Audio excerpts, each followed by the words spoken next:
Oh, well.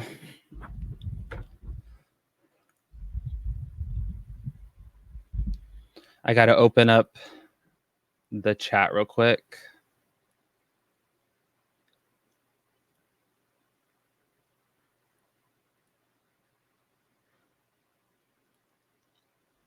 Because I cannot see. What up, everyone? What up, Zombie Unicorn 223?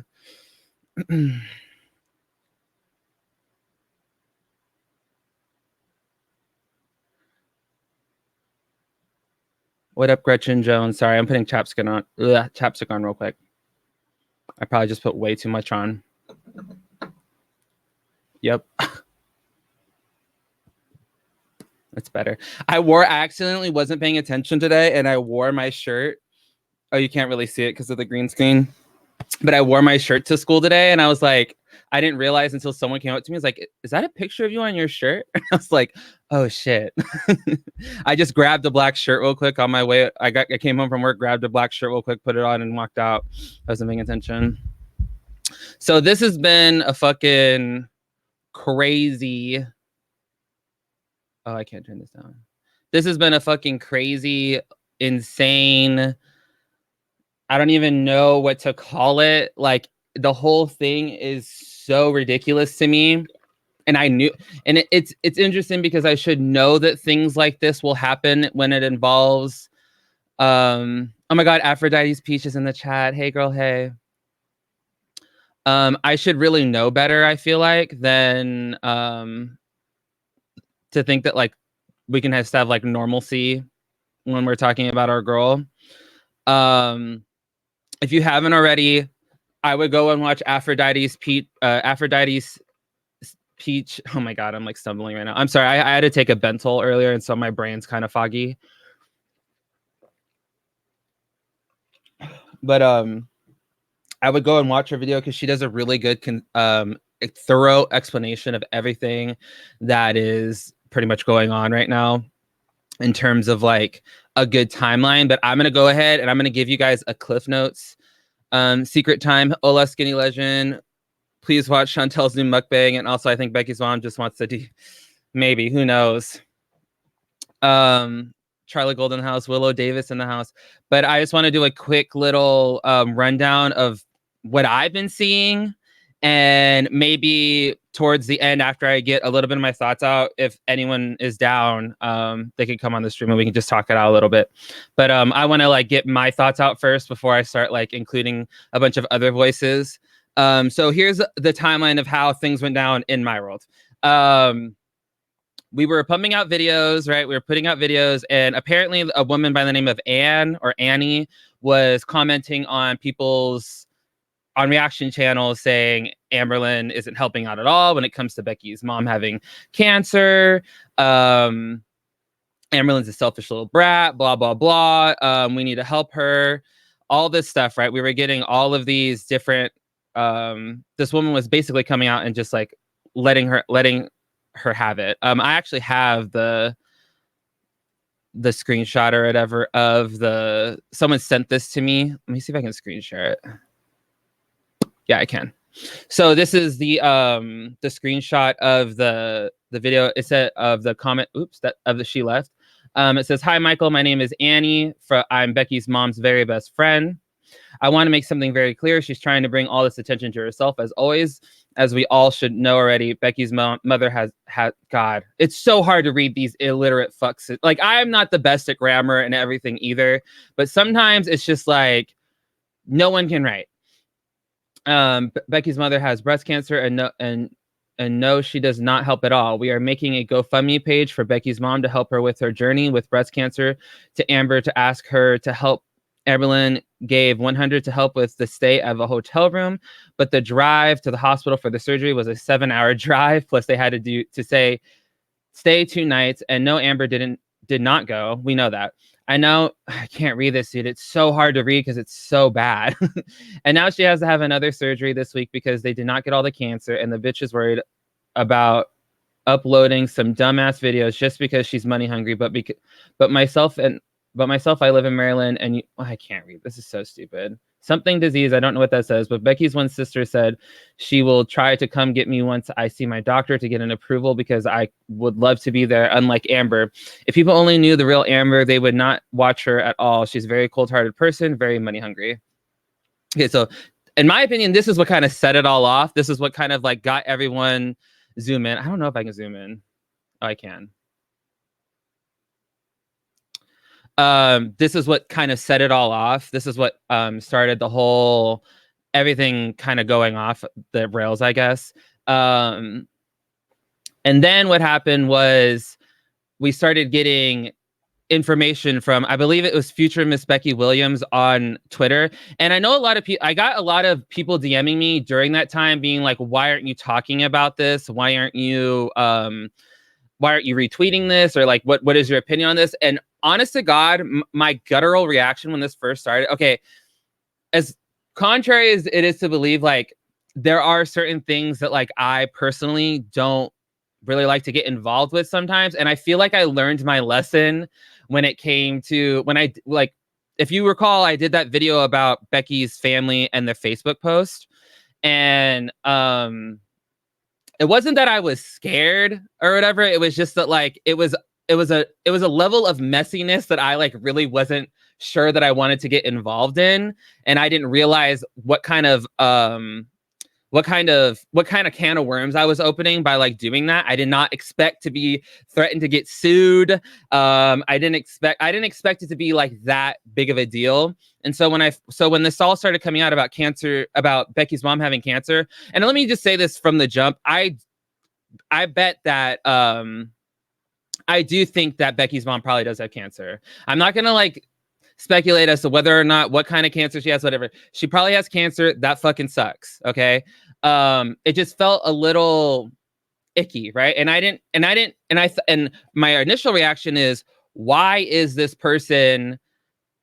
are these people coming to us in regards to helping Becky's mom? I didn't understand. It made no sense to me, because if you know anything about Amberlynn, you know that her community doesn't like her. And I think that that's very evident. Like if you go to her social blade and you see the fact that she's done a lot of really questionable shit in this past 2 weeks, the whole I just don't want to live anymore, talking about how she was brutalized by the comments and how she was going to quit YouTube because she was thinking about quitting life and all that stuff. I think that it's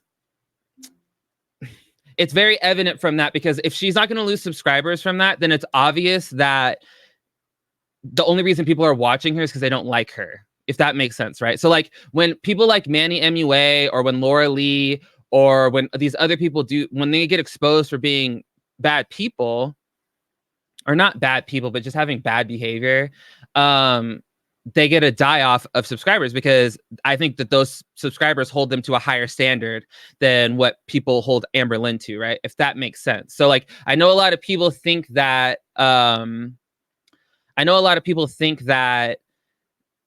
there should be more people unsubscribing to her or not following her, but I think what it is the only people that like her, the only people that watch her are the people that don't like her. So that's why there's not a die-off, right?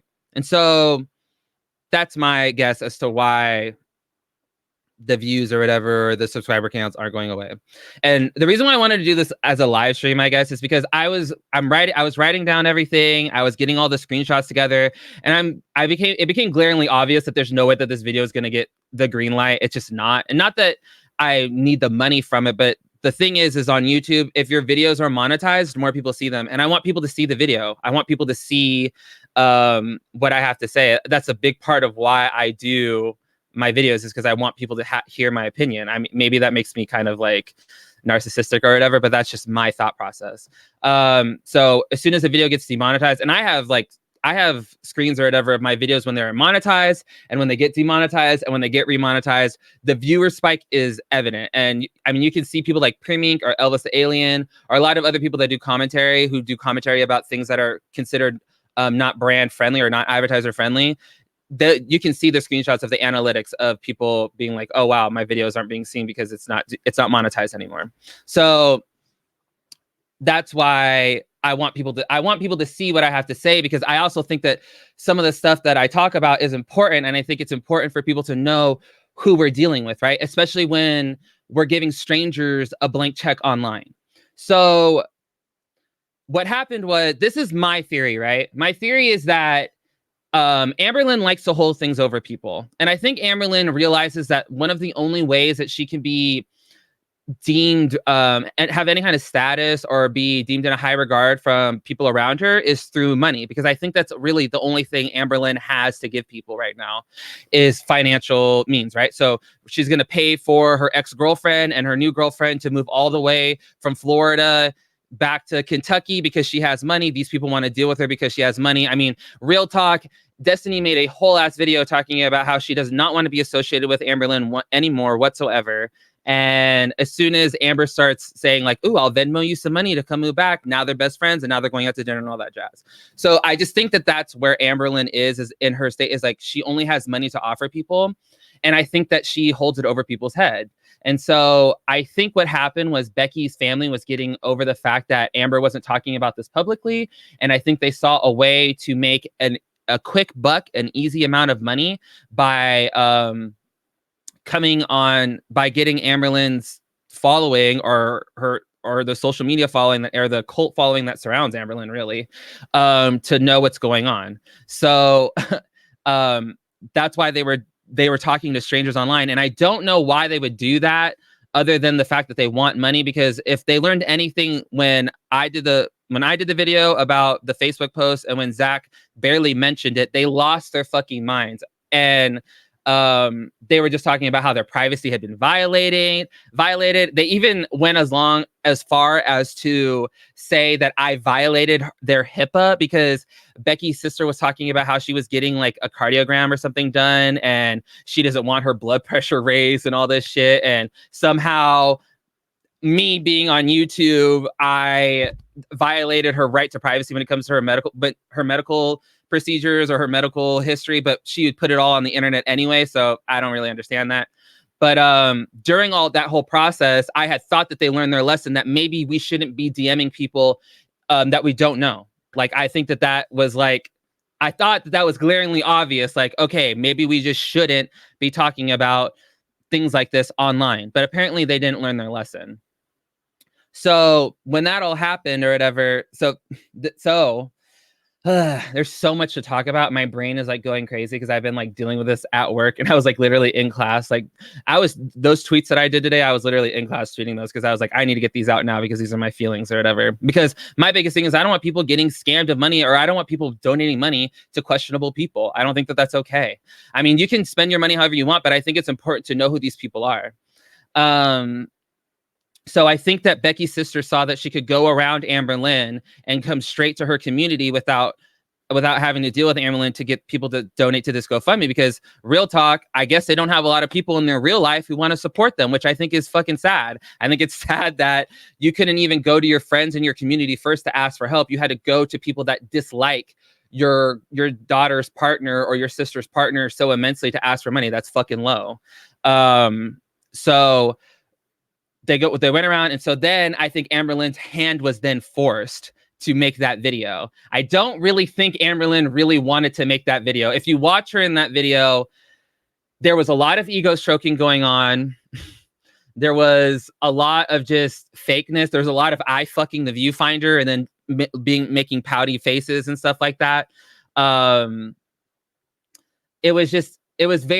could tell that it was like kind of like they had no choice but to do this and to make this video now, because it was out there and they look like shitty people if they don't come out here and start talking about it.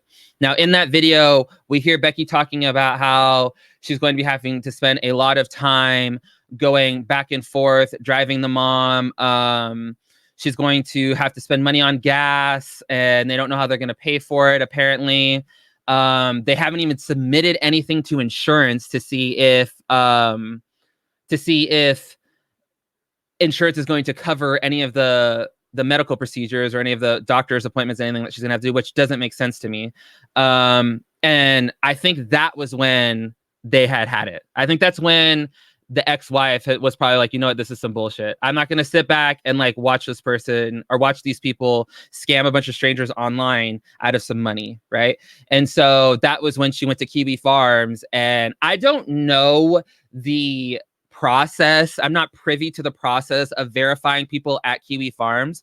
But judging by what she was talking about over at Kiwi Farms, I'm inclined to believe her. I don't really see if what she's saying is true, then she really gets nothing out of talking about this. In fact, if anything, it would hinder her case about getting the money that she's owed from her divorce and all that stuff. So I think that I'm very inclined to believe that person, what they were talking about. So what did that person talk about on Kiwi Farms? I wonder if I have the thing or whatever. Let me see if I have the okay, I do. So what was the person talking about at Kiwi Farms? Essentially, what they were talking about was their history regarding her being the ex-husband of Jerry. Jerry is the new husband. I think they're married. I don't know. I don't have. I've been trying to figure out like immensely, like, are they for sure married? Are they legally married?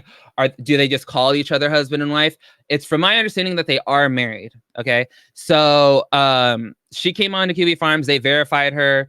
I know that Kiwi Farms is probably going to hate me for this because they think that I steal everything from there anyway. So whatever. Oh, let me just put this out there too. Like, I don't really care if people don't like me. I understand. I'm not everyone's cup of tea. Like, I get that.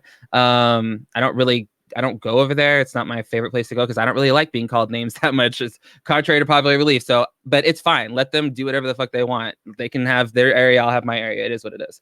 So she came on here. She was talking about how she met Norma, how Norma was this controlling person.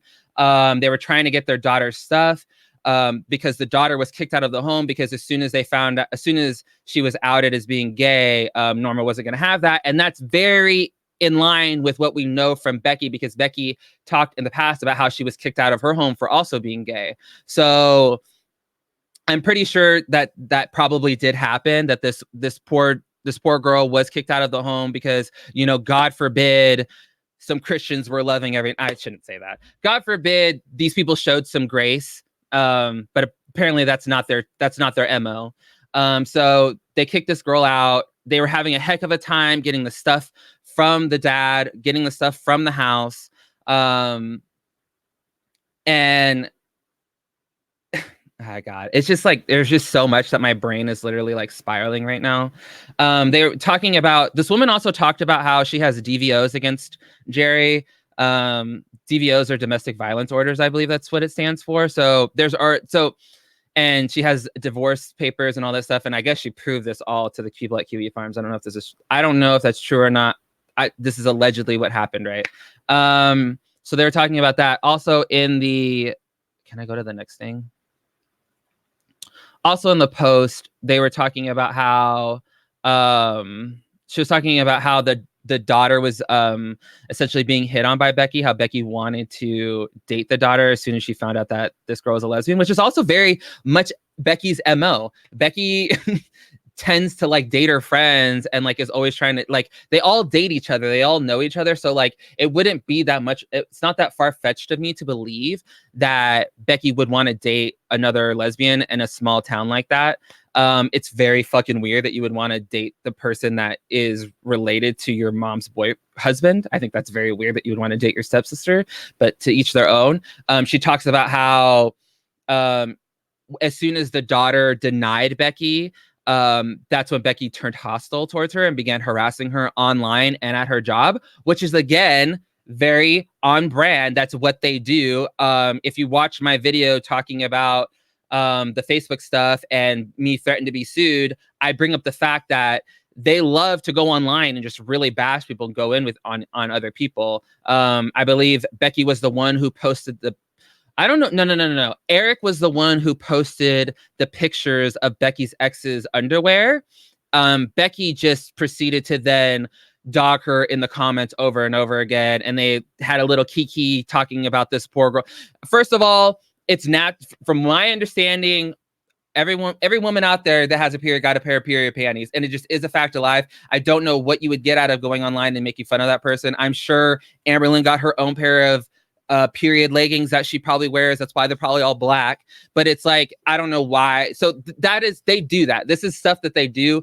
And when I found the Facebook post of, I personally think that they were talking about Amber because they use a lot of language talking about how they originally did not like Amberlynn, especially recently when they were talking about when Misty was talking to future Miss Becky Williams on Twitter. She kept saying like, "Oh, we didn't get along with Amberlynn then, or we didn't get along with Amberlynn, or now we get along with Amberlynn." So they're using language as in like this is present, as in the past they didn't like her. So when they were making those posts talking about how she's a shit fur mama, how she doesn't take care of herself, how other people have to take care of her, I do believe that. I do believe that they were talking about Amberlynn. And so I'm sorry, I feel like I'm rambling, and I hope that like this is all making sense to you. So I do believe that that's their MO. I do believe that Becky would do that. I do believe that Becky would harass the fuck out of this girl because that's who they are. She's exactly like her mom, and she's exactly like her daughter. So not only are these people just trash people, but they're also homophobes. They also like to say a lot of transphobic shit. Where's the there was a post recently. I think I screenshotted it on Twitter. Let me see if I can find it. I should have done all this before. Oh yeah, this is what it was. So if you don't know who PB and Janelli is, that is Janelle Evans from Teen Mom 2.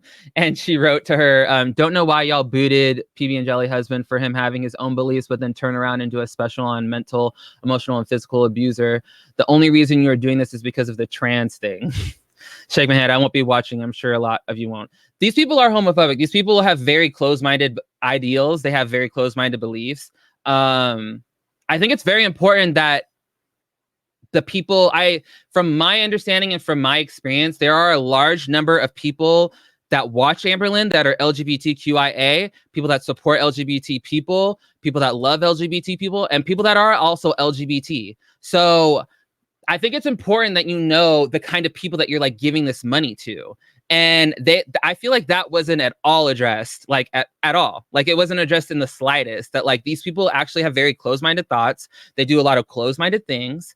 And it's not, I don't think it's okay for Amberlynn to come on here and to broadcast to her audience or whatever of people. I mean, Amberlynn, literally, if you go to her Instagram, the first thing it says is like, it says YouTuber and then lesbian. Like that's, she identifies immensely with her sexuality.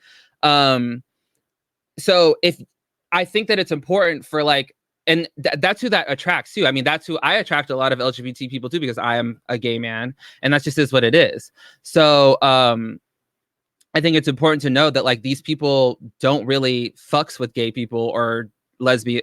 They don't fuck with lesbians. They don't fuck with bi people. They don't fuck with trans people. They don't fuck with people that they don't see as straight. So I think it's important that these people, that everyone knows that these are the kinds of people that you're giving money to. These people aren't great people. They're not nice people. So I'm like trying to like gather my thoughts and not be like, I'm so flustered right now. It's like ridiculous. These are some of the DMs that I was given from future Miss Becky Williams. These are essentially just them talking about the starting the GoFundMe. If you also don't know this Annie Doran person started a fundraiser on Facebook, but then ended it. Also, if you go to the GoFundMe and you look at the GoFundMe,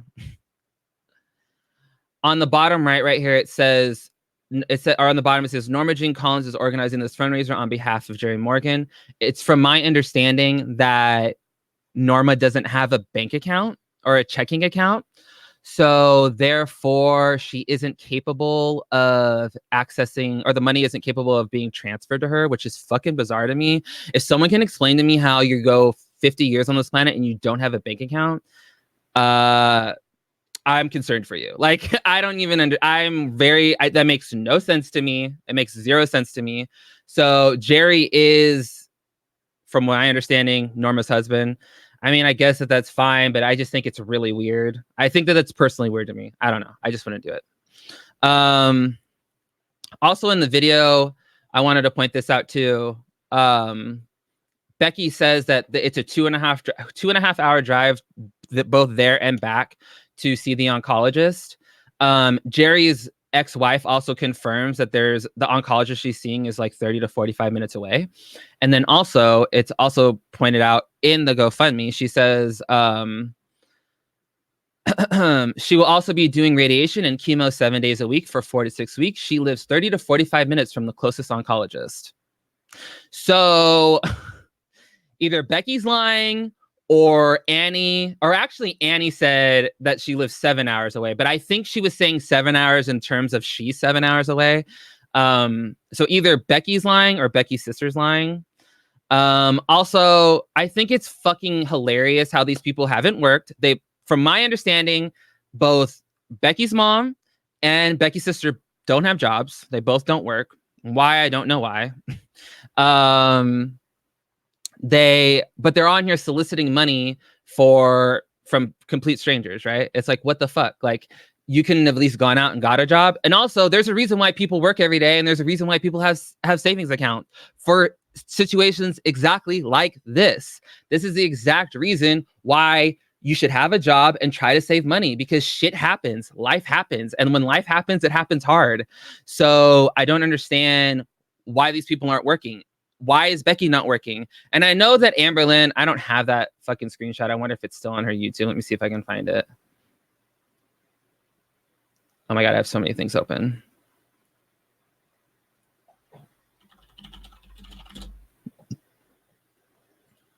God, this whole thing triggers me right here.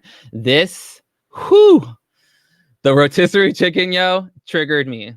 But if you look at her big old 10-point plan of like how she, how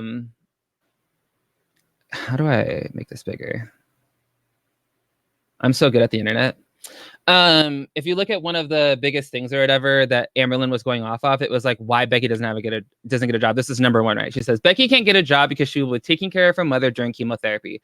She will be the one taking her to the appointment, spending time with her at home in case of an emergency, and driving back and forth majority of the days due to also having responsibilities at home. Becky will be having a lot on her plate in the next months, and a job would not fit into her plans right now, and it'll just be another added stress. Everyone's lives are different. Why hasn't Becky had a job for 2.5 years? Like, if I can understand maybe if she was working a job that she didn't need. Amber makes a lot of money on YouTube. Amber's making at least $15,000 a month on YouTube. I'm just going to put that out there, dude. She's probably making upwards to that amount of money a month. Okay. So she's probably making like almost upwards to like $150,000 a year. Okay. And mind you, that is more than enough money for 2 grown adults to live off of, right? That's more than enough money. So why Becky would need a job, I understand that. She may not need a job, but I think it's fucking ridiculous for you to come on here and ask for people to give you gas money when you were literally the same people that drove 2.5 hours at 5 o'clock in the morning just to eat at Cheesecake Factory. That's fucking crazy. Obviously, gas isn't a commodity to you. It's easy to come by. It doesn't cost you a lot of money. Obviously, money is not an object to you. So for you to then turn around and ask for people who work very hard for their money to give you some fucking gas money, bitch, bye. All the way bye. Okay? You're lazy as fuck. If you really need that gas money, then you would have been out and got yourself a fucking job, or you've been asking for half of that check from Amberlynn. I don't know. It's fucking laughable to me that is now the excuse that they're going to use now, is that, oh, well, she can't work because she's got to help her mom. Bitch, what have you been doing for the past 2 years? What have you been doing? Nothing. You've been doing nothing. You've been coloring. You've been fucking taking your 600-pound girlfriend out to eat every day, or delivering her food. Are those the responsibilities you're talking about? Are those the responsibilities at home that you have to do? Because judging by what we see from Eric Cook's vlog, it sounds to me like him and Ricky are the prime caretakers of that home and keeping and the the housework and keeping up with the house. So I don't understand. I really don't. I do not get it. I do not get it.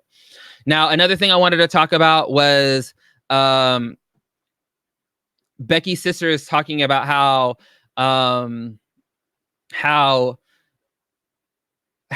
the mother has no income. All right. So Oh, another, I forgot to mention this too. One of the biggest things that that was revealed on the Kiwi Farms post was the fact that the husband is ex-Navy, I believe, and he gets TRICARE. And TRICARE is supposed to be very good at giving people the health insurance and the health procedures that they need. So she has pretty good health insurance. She has very good health insurance if she's in fact married to Jerry. So this idea that like they're going to be on the outs of not having money or all this is bullshit, right? So like they haven't even, and they don't even honestly know what the insurance is going to cover and what it's not going to cover because they haven't even submitted it yet. They haven't even like gone through the process of getting this submitted. And also if she's getting surgery, it sounds to me that they've submitted something. It sounds to me like, because no doctor is going to admit you for surgery without some kind of financial backing, right? No doctor is going to do that unless it's emergency surgery, which it sounds to me like it's not. It sounds to me like it was scheduled. They've been talking about it for a while. They all went together. So this wasn't emergency surgery. This was something that the oncologist or whatever surgeon or whatever doctor is doing this is has submitted this to surgery, because how else are they going to get to pay for it? How else, like, I don't know. There's just so many like things that don't add up to me, and it's just fucking crazy. It like blows my mind, right? It blows my fucking mind. So, and another thing that I wanted to talk about too is I found this out. In the state of Kentucky, if you don't have an income, if you are on disability or so, they have a health plan there known as Passport, and it is directly for people in Kentucky that have Medicaid benefits. And these people in this organization or this provider helps with everything, including lodging and gas, when it comes to having to deal with getting medical procedures done for people who don't have an income, for people who don't have a job. So this idea that this is another thing too, is I think it's important that before you go to GoFundMe, you need to exhaust all of the resources. That includes your community, that includes your family and friends, and that includes any kind of nonprofit organization that is around to help people. So the idea that there's not programs out there to help people like Norma is laughable. It's out there even in a state like Kentucky, okay? I'm pretty sure I think they're kind of high. I think they rank kind of low when it comes to like medicine, but I do think when it comes to coverage, they're kind of high, if I'm not mistaken. I can tell you the insurance says, I can't read it, it went too fast. But I think it's laughable that they haven't even exhausted any of these resources, that their immediate reaction is to go and solicit money from strangers online, from people that don't like them. Like, it's laughable to me. It's absolutely laughable. And another thing I wanted to bring up too was this post. It says that this person, they deleted their profile of this, but this was the post on Eric's vlog. I believe it was the candle vlog. And this is from Norma. And it says, "This is so sad. I thought we were friends, Eric. Why wouldn't you do a video to help me with my cancer instead of a stupid candle giveaway?" I think, let me see if this is it. Oh, here it is. This is Norma Collins.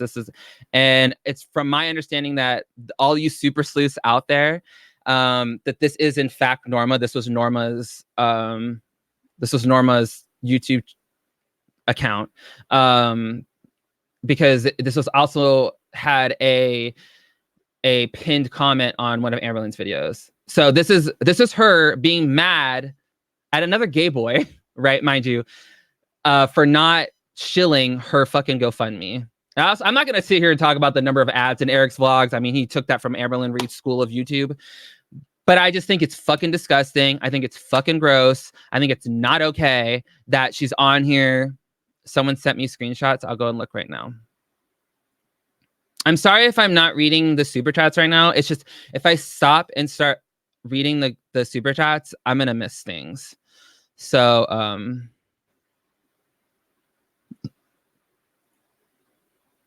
I don't see anything right now.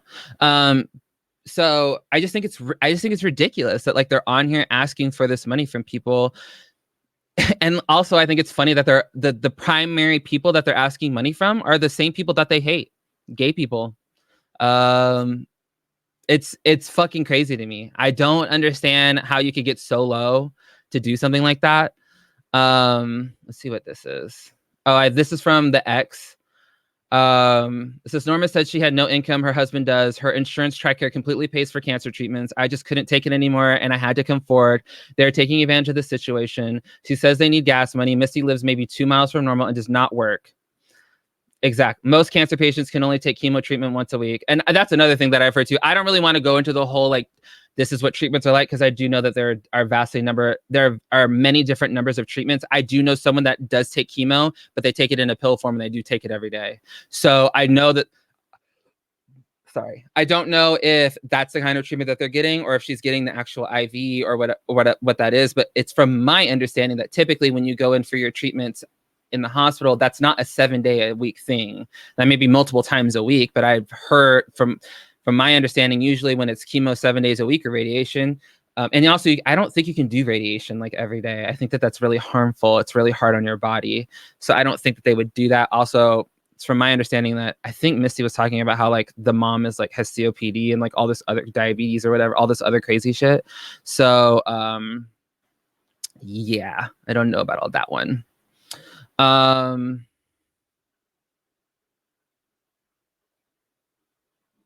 think I already read that one. Yeah, this is just them confirming the oh yeah, I love that. I love that future Miss Becky Williams is out here like doing the Lord's work or whatever. She was like, who is this or whatever? And like, yes, that's correct. We made one. I think people are wondering about it on behalf of Jerry Morgan. I know it's the correct. My mom's legal name is still Norma G. Williams. She divorced my dad a few years ago and hasn't changed her name yet. Jerry Morgan is her boyfriend and he has a checking account. See, that's why I don't know if they're married or not, because sometimes they refer to each other as husband and wife. Also, the sister was going on this whole long ass thing about how they like staged a fucking wedding. Why, I don't know, but they like staged a whole ass wedding because I don't know. I guess I'm assuming just because they were trying to get Jerry's wife tricked or something. I'm not sure how that would trick someone. Oh yeah, this is my favorite thing. That this is the newest update. There isn't There isn't any evidence against my mom or Amberlynn. Not sure where they are getting falsely informed. But the police are involved now because we reported QB Farms, his ex, and a few others. We aren't worried. I never said for medical. That's what fucking idiots don't understand. We were asking for help. We were asking for money to help with gas and hotel stays. So I'm not sure where this scam is. And my mother has no income at all. So people can keep believing a cycle while we are here in the real South. While we here in the real South know how to handle things. Well, it sounds to me like people in the real South don't fucking work for a living and ask for handouts for strangers. And I know that that's not a characteristic of the South. I mean, I'm just being facetious when I like say that. But the irony of them being like, this isn't for medical, when literally, if you go here, it says medical right here under what this is for: medical, illness, and healing. It's literally for medicine. Like, this is why you put it on here, is because you need help. And let's also be very clear, like, there's not that much of a distinction between like needing the supplies for medicine and then also or needing the money like to go to hotels and stuff like that. Oh, it's on Instagram. I don't have my phone. I don't have my phone.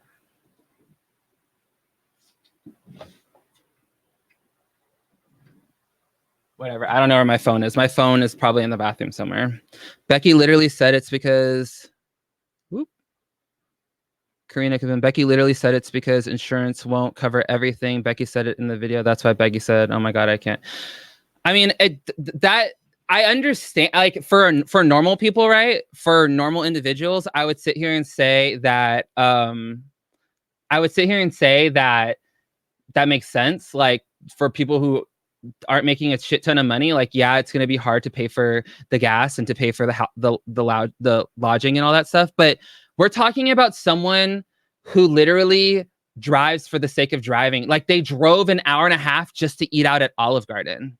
Okay, to eat at Olive Garden. Like, that's even below Cheesecake Factory, right? Like, it's crazy. It's crazy. And Oh, there was something else I wanted to bring up too. Oh, I wanted to talk a little bit about the timeline for how this all kind of went down. Everything's like giant right now. The timeline for which this all went down is really sus as well, in my opinion. If you go down here, where's she left me? What okay, we're getting close. So she has been doing the 100 days of uploading. So this is just each upload is the next day. So thank you for that, Amberlynn. It makes the timeline a little bit easier to go. So in one video, she's talking about buying a house. Mind you, by this time, Becky's mother has been diagnosed with breast cancer. Because in the very next video, it's Becky left me. Now, we now know that the reason why Becky left is because she had to go with her mom to the oncologist in Louisville, I believe. So in one video, she's trolling or clickbaiting her buying a house. So you obviously have the money to buy a house. And then in the very next video, Becky is leaving to go away and she's gone for, I believe, a couple of days to go and be with her mom, which is what she should be doing. I agree. I think that's fine.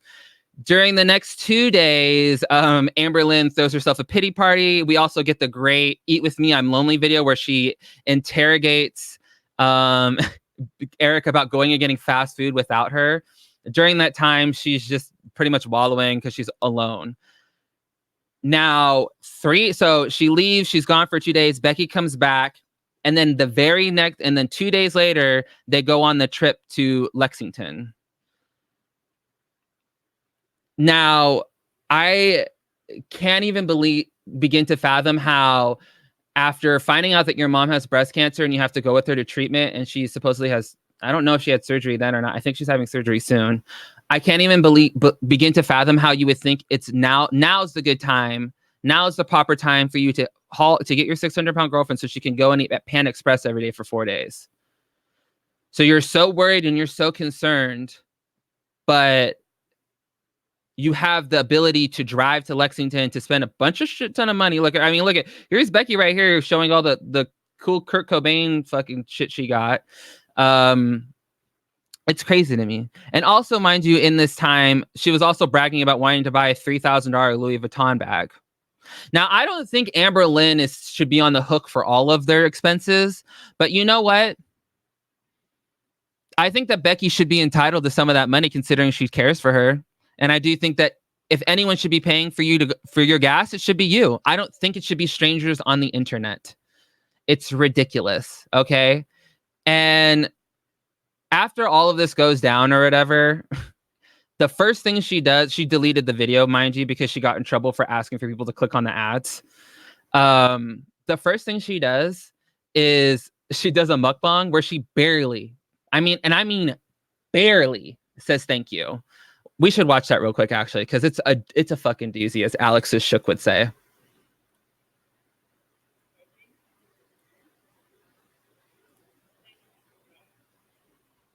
This is good. This is real good. Watch.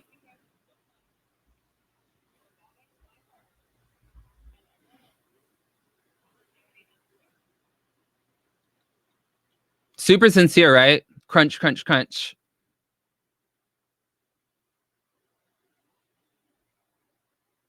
Oh, you can't hear it? I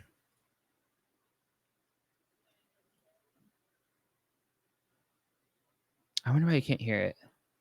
Well, anyway, we won't watch it then. We won't watch it because I don't want to sit here and like try to figure out why you can't hear it. But in the video, she's like, oh, and we were really sad. She like giggles in it. Like it's fucking crazy. Louder or you can't hear it. I'll play it a little bit and let me know if you guys can hear it or not.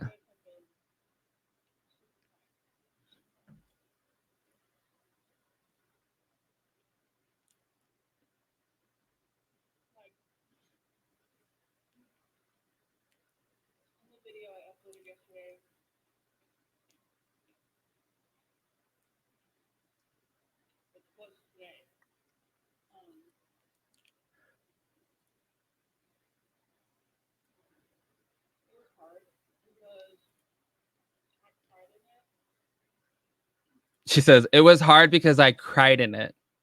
Not because they were divulging something very personal or they were concerned about a family member. She's upset because she had to cry in it.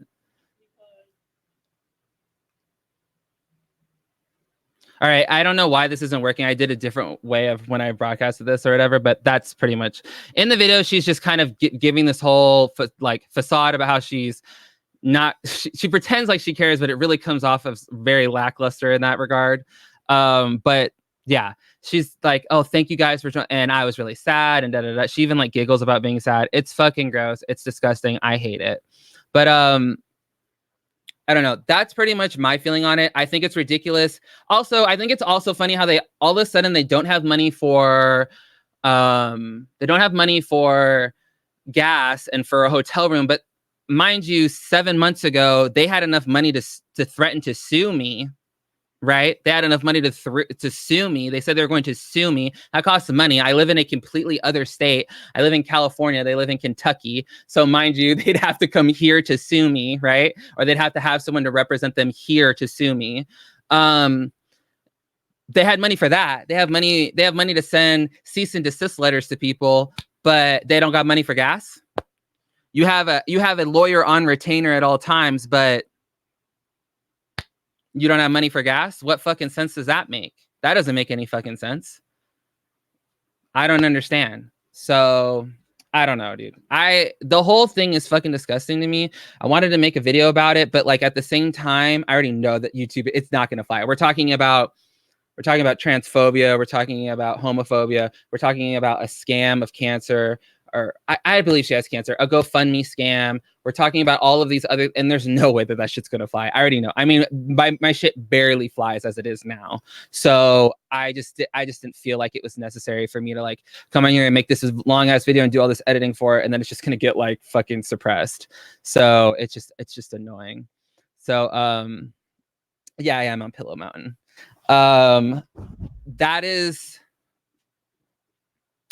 That is pretty much, I hope that you guys can hear me.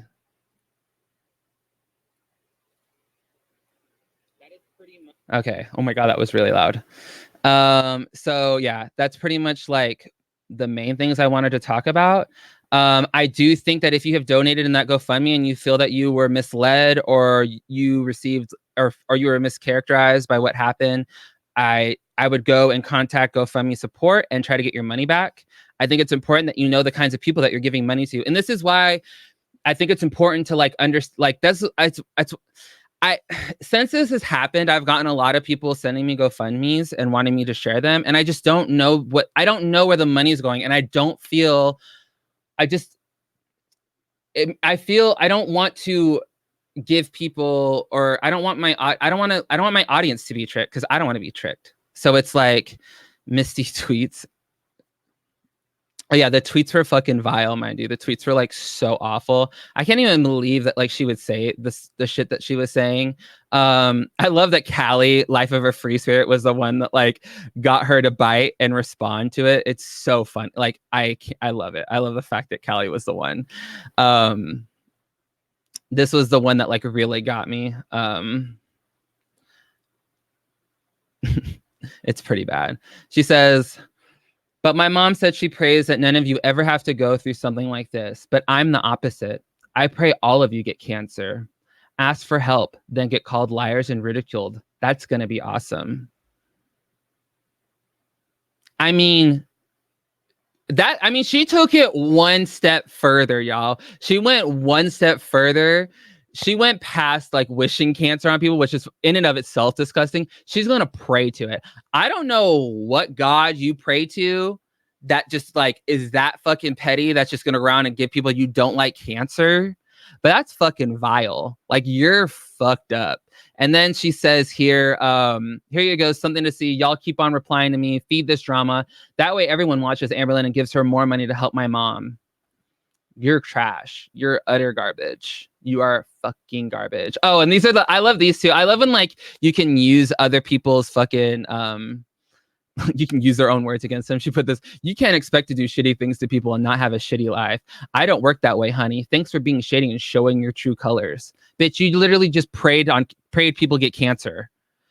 Like you're getting down on your hands and knees and crossing your arms and putting your arms up and praying people get fucking cancer. Like you're fucking garbage, dude. You're garbage. Oh, I put this out here too. This is her son, Austin, I believe.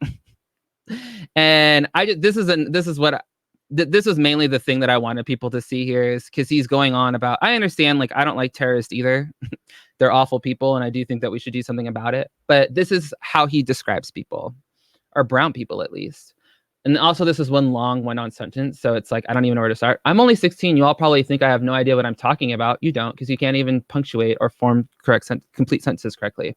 But I always had dreams of going in the military to protect my country from goat humpers and ragheads. They deserve to die. The good ones are good, but when they pick up a gun and point it at someone else who isn't bad, then he is now classified as a bad guy.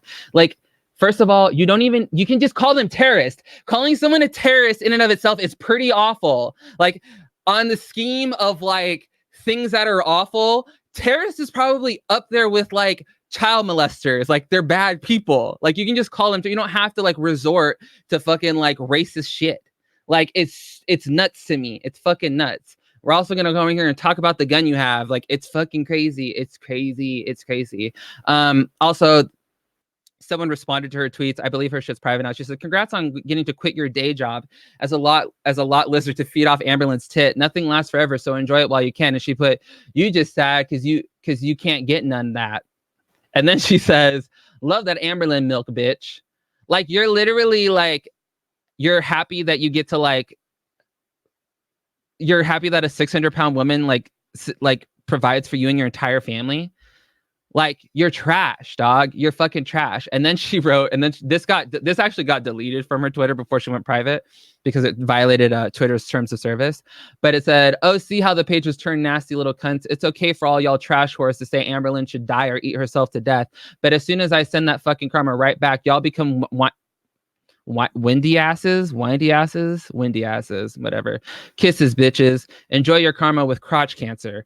Bitch, first of all, what the fuck is crotch cancer? And second of all, you're a fucking bum.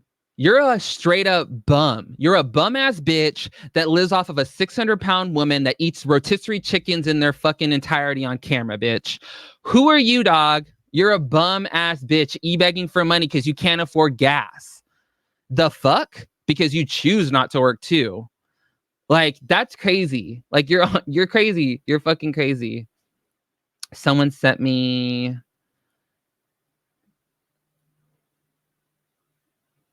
what is this? Exactly what I'm doing, and you're falling for it. So that's the sister. Jamie Frew, I do believe you are a snowflake and a fudge packer. Wow. Awesome. These people are awesome people. These people are just like great people. If you don't know what fudge packer is, it's something that they say to a lot of gay men. It's like, I mean, I would much rather not be called the F word. I'd rather be called this F word, but whatever. Let's see what else this person has. But not to call someone trash just because of their opinion. It would be like me calling you a fudge packer. Oh, again with the fudge packer. She really likes fudge packer. This woman, see, this is the other thing too, is a lot of people were like, what?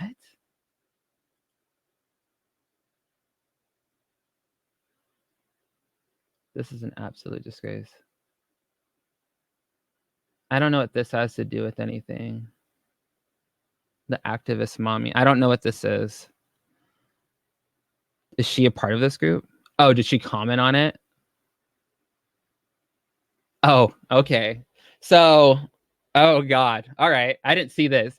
So this is a group entitled, or a person titled The Activist Mommy Elizabeth Johnston. This is an absolute disgrace, appalling. POW MIA flag removed from Montgomery County Executive Building, replaced with Pride flag. And then Norma's response is, "This is BS, such a disgrace. Our country is on its way down. God's word says that he wanted him out of everything that's what he's got. He left us alone. And now look at what we have become. We have what was good is now bad, and what was bad is now good." I can't. Everyone is offended by everything. People, all I can say is the Bible is fulfilled and he's on his way. Have your lamps trimmed, oil filled up, and look up. Jesus is coming very soon. And I pray for the ones that can't see the truth. Girl, you are so fucking, like, what the fuck, dude? Like, I can't with these people being fucking garbage, like literal garbage. These people are garbage, dude. I don't like any of them. And so people ask me why I like have a hard on for these people sometimes. They're fucking awful. They're awful people. They don't deserve your money. They don't deserve your money in the slightest, in the fucking slightest. And I think it's important for you to know who these people are when they are asking of money from you. Okay? It's very important for you to know that. Also, I love how she's talking about people being triggered when she's fucking triggered about a rainbow flag being waved at a fucking courthouse. It's a fucking flag, dog. Like, chill out. Chill the fuck out. It's like some fucking Westboro Baptist shit. It's fucking crazy. Careful of what you wish for, ALR. This is the end. Oh god, that's not a good one. How do you take it off now? Oh, MMV Pog, this is way worse. It's bad. It's fucking awful. It's awful. Okay, I want to like open it up to maybe some of the other fellow reactors that might or may not be around. If you're not around, it's fine. I'm just gonna just start sending likes to anyone, to people. If you want to come on here and talk to me about this, then you're more than welcome to.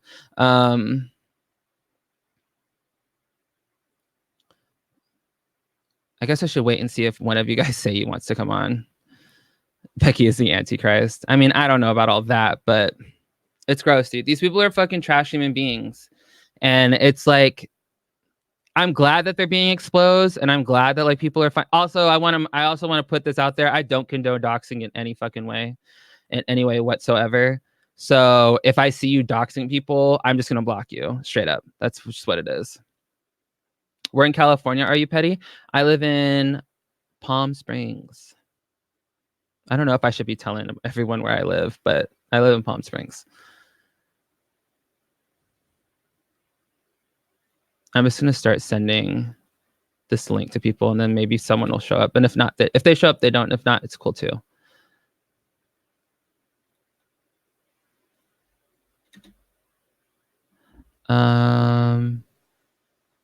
Where's Callie at?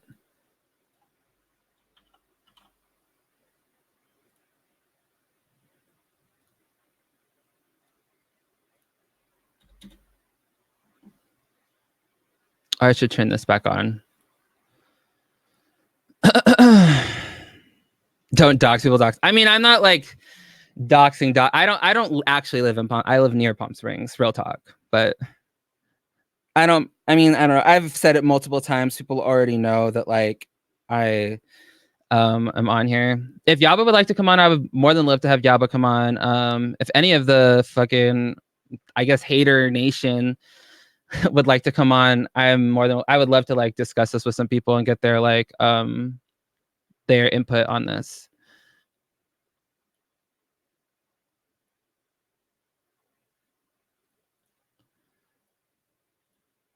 I really dislike I like StreamYard because it works, but at the same time, like, it's so fucking hard to like see what the fuck is going on and what's happening.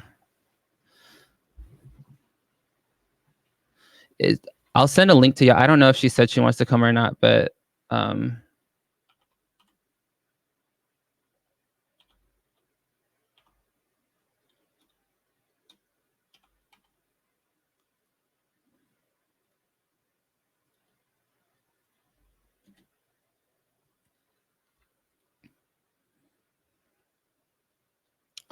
Cali Club. I know, right? I should go to what up, A Girl Comics?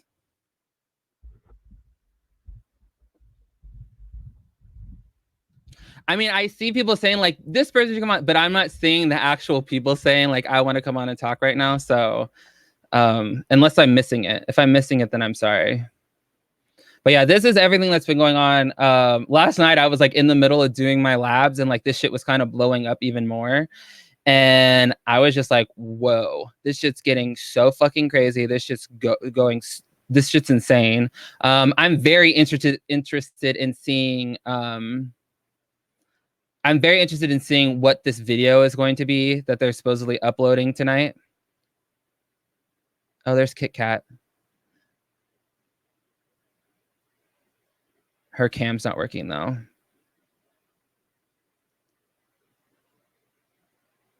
Mike, can you hear me? I can hear you, but your Okay. cam's not working. Yeah, my computer's like going crazy. Okay. Hold on. It's like freaking out. I've been on it all day. Callie and Charlie said yes. All right. Well, I sent DMs to both Callie and Charlie. So check your DMs pretty please. Why am I talking all the way down here when I can move the mic? So, dude, this shit's fucking nuts, right? Yes, yeah. Obviously, I've been on my Twitter all day just talking shit. Right? I wish you could see the shirt I'm wearing right now, but my camera does not want to agree with me. Oh, but I've been talking shit, so much shit on Twitter. It's not even. It's humorous to me. It's fucking humorous on how they want to act all brand new. Right. Hey, Charlie. Hey, guys. How's it going? This shit's crazy, right? This shit's fucking like next level. Yep, that's for sure. Next level is an understatement. I was just holding back because I wanted to give other people a voice. Since me and KitKat, we did like talk yesterday and I went off. So I was just waiting. Yes, you did. It's honestly, it's a new low. I hate saying a new low because I feel like there are times where I'm like, they're going to straight up broadcast someone's death on that channel pretty soon here. Like, it just feels like there's nothing that's no longer sacred. Like, we're going to exploit suicide. We're going to exploit obesity. We're going to exploit our sexuality, and we're going to exploit cancer just to make some quick money. And it's fucking crazy. Like, I don't understand what the end goal in this all was. And like I said at the beginning, I do think that Becky's sister went around Amberlynn and forced her hand, because I do think that Amberlynn enjoys having the upper hand. I think she enjoys having that lording things over people. Oh, yeah. And so it's just, the whole thing's just nuts to me. Like, it's just crazy. And it really sucks too. And I don't want to make this a big thing, but for people who don't know, I'm a Christian. Oh, really? Here, I'm a Christian. And I hate things like this because this is exactly why Christians get a bad rep. Mm-hmm. Because it's like, what they're saying is not my views at all. Right. And I'm not going to go into it and make this whole religious thing, but it's just that's not what it is. But the problem is, those are the people that have the mic. Those are the people who make the most noise. So for us, that's what represents us. And it's that's not the case, at all. They sound crazy. Right. They sound really crazy. And I'm just like, what are you saying? As you were reading certain things, I never knew this. The flag that was switched in her comment.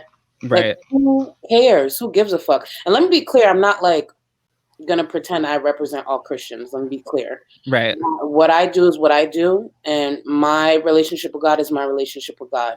But it's just who the fuck cares? And and I have a lot of friends in the LGBTQ community, so it's and my uncle, which I've never gone into on my channel, but the one man who's been consistent in my life is a gay man. So I will always, always, always have the back of the LGBTQ off the strength of that alone. So it's kind of when I hear these things, it frustrates me and it pisses me off. And yesterday I was talking to Kat, and for a second I was telling her, I was well, maybe in her video, she'll address her regrets for how she approached Becky in the past with her actions. But based on all the things we've seen today, if she said that, it would be a lie. Yeah, she'd double down. She's doubled down. It's not her true color. And I completely understand. I don't really like religion, period, in general. I find it interesting. I find the history behind religion very interesting and compelling to me. But growing up as a gay person primarily in this country that is primarily evangelical, I was never... there was never a place for me. So I've just religion's never been my favorite thing, right? But I do understand that there are a lot of progressive Christians out there. There are a lot of Christians that don't really care if you're gay. There are a lot of Christians that don't care. They just live your life. We're going to live our lives, respect our values, and we'll respect yours. And I appreciate that. And that and I think that is more the norm than not now, actually. I think that that's more the majority of people who are Christian or Catholic or any of the above, right? It just sucks when it makes me feel disgusting. It makes me feel disgusted how like our lives to them, to Becky and the mom and to people like them aren't valued, but our money is. Correct. Right? Like this is like the money we make, our hard-earned money or whatever, that's worth it for you. Our platforms are good enough for us to utilize for your benefit, but expect it to treat us with decency? No, that's not there. And it's sad to see that like even surrounded by some people who I don't think Becky is an awful person. She isn't my kind of person, right? And I think that Eric and Ricky are very good examples of what a loving, gay, monogamous, healthy relationship looks like. And so it's sad that like because usually it just takes one person to change someone's mind. It takes one example, I think, to like really show people that we're just like everyone else. And in my opinion, Ricky and Eric would be that example, but it looks to me like that hasn't changed their opinion of them at all. But the only reason why Becky's mom and their family have changed their opinion about Becky and Amberlynn is the money. Right. That is the only reason. It's obvious. Like, the green changed their mind. They're like, oh, they're okay because, like you said, the money's still the same. It still gets spent the same. So, right. I mean, I don't think they're like, it don't matter if they see like the greatest couple, they, know the greatest people that are gay, whatever. It don't matter. They're still going to believe what they're going to believe. Yeah. And that's money. That's money either way. Right. I mean, I use that as an example mainly because, I mean, I have half of my family is white, and well, the majority of the family that I interact with is white. I don't really have that much of an interaction with my black side of my family, but a lot of them are like deep South, like Christian, like Bible Baptist, like they are that. And I was worried about like my sexuality when I came out because I didn't know how they would react, and they actually said that like knowing that they have a family member like me in their immediate family changed their minds. It helped broaden their horizon. And usually that's what you would hope for, right? You would hope that is what that's how you would be accepted or welcomed. But it sounds to me like instead Becky's mom and sister, completely wrote her off and completely, I'm going to add the other people on now. Dang. Hey. Everybody. Hey. How's it going, Callie? Can you hear us? I want to say, Rose, I love your tone of voice. It's so chill. Like, when I watch your videos, I'm like, yeah, I'm over here trying to work. And I'm like, dude, she's calming me down. Like, I'm like, want to like lay low in my chair. But I love it. I love your voice. Thank you. I hate my voice. I love it. No, you have a great voice. You definitely. Oh, thank you. Your delivery and everything is like right Hey up my Rose, alley. hey KitKat, hey Charlie, hey Thank Michael. you. Hey, Callie. Hey, Callie. I always want to say, Callie, fucking, I can't tell you enough how fucking like, I mean, I don't know if you were like, I don't know, upset by like what you're being told or whatever, but I just love the fact that like you kind of broke the whole Misty having the Twitter thing and getting her to respond to you, because like it really just she really showed her ass in her responses to you. Can you hear us, Callie? I don't think Callie can hear it. Oh. I can hear you guys. I'm listening. Oh, okay. Yeah. But I just think it's crazy how like you were kind of like the one to get them to like to get them to really show their ass, because I think you kind of need that, like you need something that's gonna, not that I'm saying that we need to go out there and antagonize people, but sometimes when you like, sometimes that's only the best way to get someone to show you their true colors, and that's exactly what happened. Oh yeah.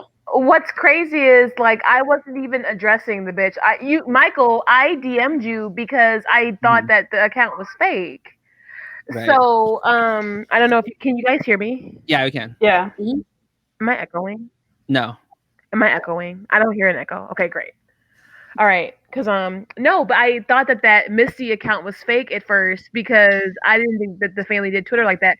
All I did was simply post my pinned comment of the Cesaro breaking down the family dynamics because my ass was confused in my receipts video, and that bitch comes over on my Twitter all bothered. So I'm like, oh, okay, so are you Misty? Da da da. And then she's like, Life of a Free Spirit, you're just, here's some drama for you. You can soak up in the drama. And I'm like, oh, okay, so you agree to being exposed with receipts. All right. Right. Like So I'll have a video on this. Oh, I'm excited. The amount of like videos that are going to come out because of this is going to be like fucking crazy. Rose, like, what are your thoughts on like all of this like going down or whatever? Like, 'cause it's fucking crazy. I'm trying not to touch it with a 10-foot pole. Right. That was my guttural reaction too. I could play devil's advocate for them, but I wish Amber would just stop. Right. Like just why is Norma gonna get on camera? Right. And it's just bad. The whole thing is bad. A part of me wants Norma to come on camera because I think she's just going to bury herself, because I don't think these people have enough self-awareness to really understand what they're saying and doing. I think that they're just going to like do whatever it takes to like make themselves seem okay. There's not going to be any accountability. I also think it's very odd that you're asking someone that's supposedly starting chemo and getting surgery in the next day or two to come on camera and plead their case as to why their GoFundMe is legit. I think that that's very bizarre. Exactly. And I think it's a very awkward and weird thing to like ask someone in that situation to do. Mm-hmm. It's kind of like how I being thought it was on weird. the internet is the last fucking priority. It's the Right. last priority if you are actually terminally ill or Correct. even like a patient in recovery. Like, this bullshit is not important. I've never seen anybody behave this way. Like, I didn't mean to interrupt you, Michael. I'm sorry, That's but fine. I was just agreeing. No, it's bizarre of her to like. But Charlie, are you expect gonna have like these assholes on your channel? Am I gonna do what? Are you gonna have Norma? Are you gonna on have your these channel? assholes on your channel?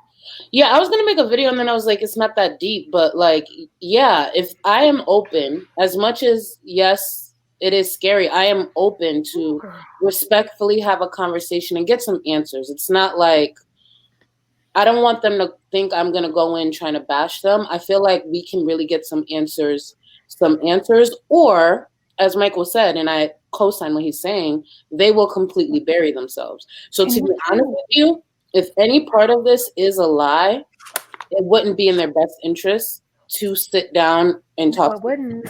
It would not be in their best interest, because I already have an idea of some of the questions I would ask. I would ask the community what questions they would want answered. And I believe whatever I ask would be fair, especially seeing that you asked this community for $5,000. Right. So And why $5,000? Like what I thought that was very like weird to me. Like, I just think it's weird to be asking for money when you don't even know what the expenses are going to be. I just don't feel comfortable in someone coming online and asking for a blank check from random strangers when you don't know where the money is going.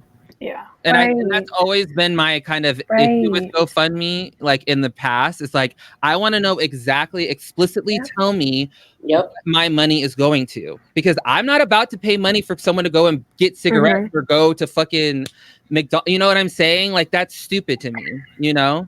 Like, I have a question. Or to go to Cheesecake Factory. Right. I have a question. I don't know if you guys recall, but Becky had said in the video that her stepdad, husband, whoever this guy is, would have had to take time away from work. And I would have sworn she made it sound like it was a short period of time. But isn't that where paid time off would have come? Isn't that where all these other things that I don't know his job. Let me be clear, I don't know what profession he has, but wouldn't that be where that comes in?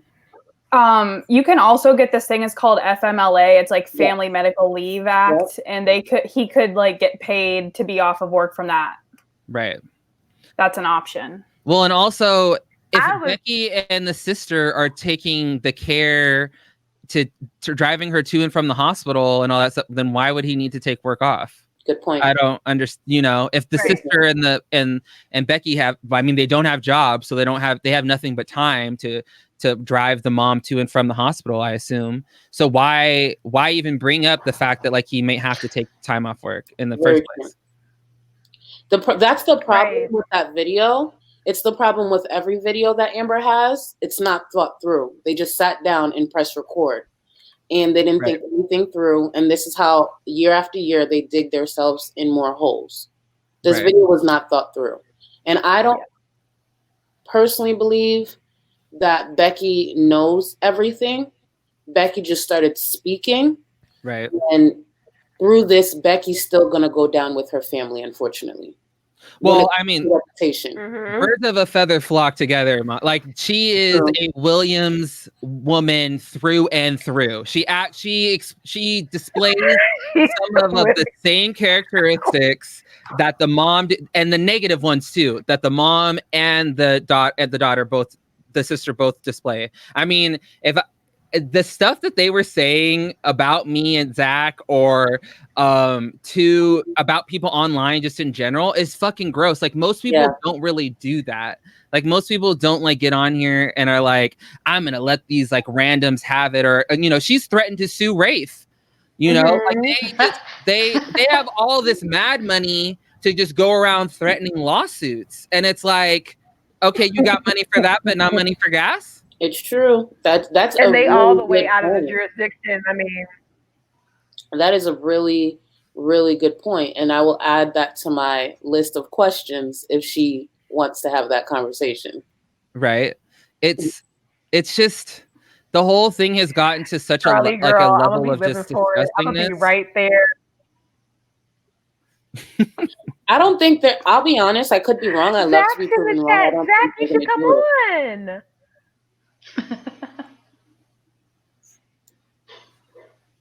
What were you saying, Charlie? I believe I was saying I like to be proven wrong, but I don't believe they will do it, because if they have the conversation with me, it's either they're going to truly bury themselves, or they're really going to come with facts and really come to back things up. And I don't think they're smart enough to really explain their past behavior, explain the behavior just from today. I don't believe they will have those answers. And this is just me being honest, I don't believe if they do not come fully prepared, they should not do this with me. Right. Let me be clear, I'm going to be fair. Me being fair is how I am, but it doesn't mean I'm taking it easy at the same time, because there are a lot of things that have gone down that I take personal as well. I take offense to as well. So I'm not going to disrespect. I'm not going to bash. I'm not going to do any of those things, but I will be fair and I will be stern, because that's who I am. So if they don't come correct, it's not going to be good for them. So they should not do it. I agree. I applaud you for even like wanting to deal with them on any level. My only advice to you, if you do actually have that conversation with them, is just be very wary. Is they like to use, it sounds to me like they like to use the law or the justice system as a means to like get back at people. Mm-hmm. So just be wary of the fact that like, potentially if you do this interview with them and it doesn't go the way they want it to, they could threaten to sue you. And I don't know, no, that's fine. I've never said this because I'm not this person, but my family has a lawyer on retainer as well. So that doesn't bother me. I mean, it wasn't that like I was worried, like, oh my God, they're gonna like, I didn't feel like I did anything super wrong, but like it just, that having that in the back of your head, like, is someone really gonna show up my door with a fucking, a summons, or like, you never know, right? Like, and I just don't want you to have that kind of stress, because like, no, I appreciate it. To be honest with you, like I've been in courts many times, some my fault, some because we had to really deal with some things. So when people say lawyers, it doesn't bother me.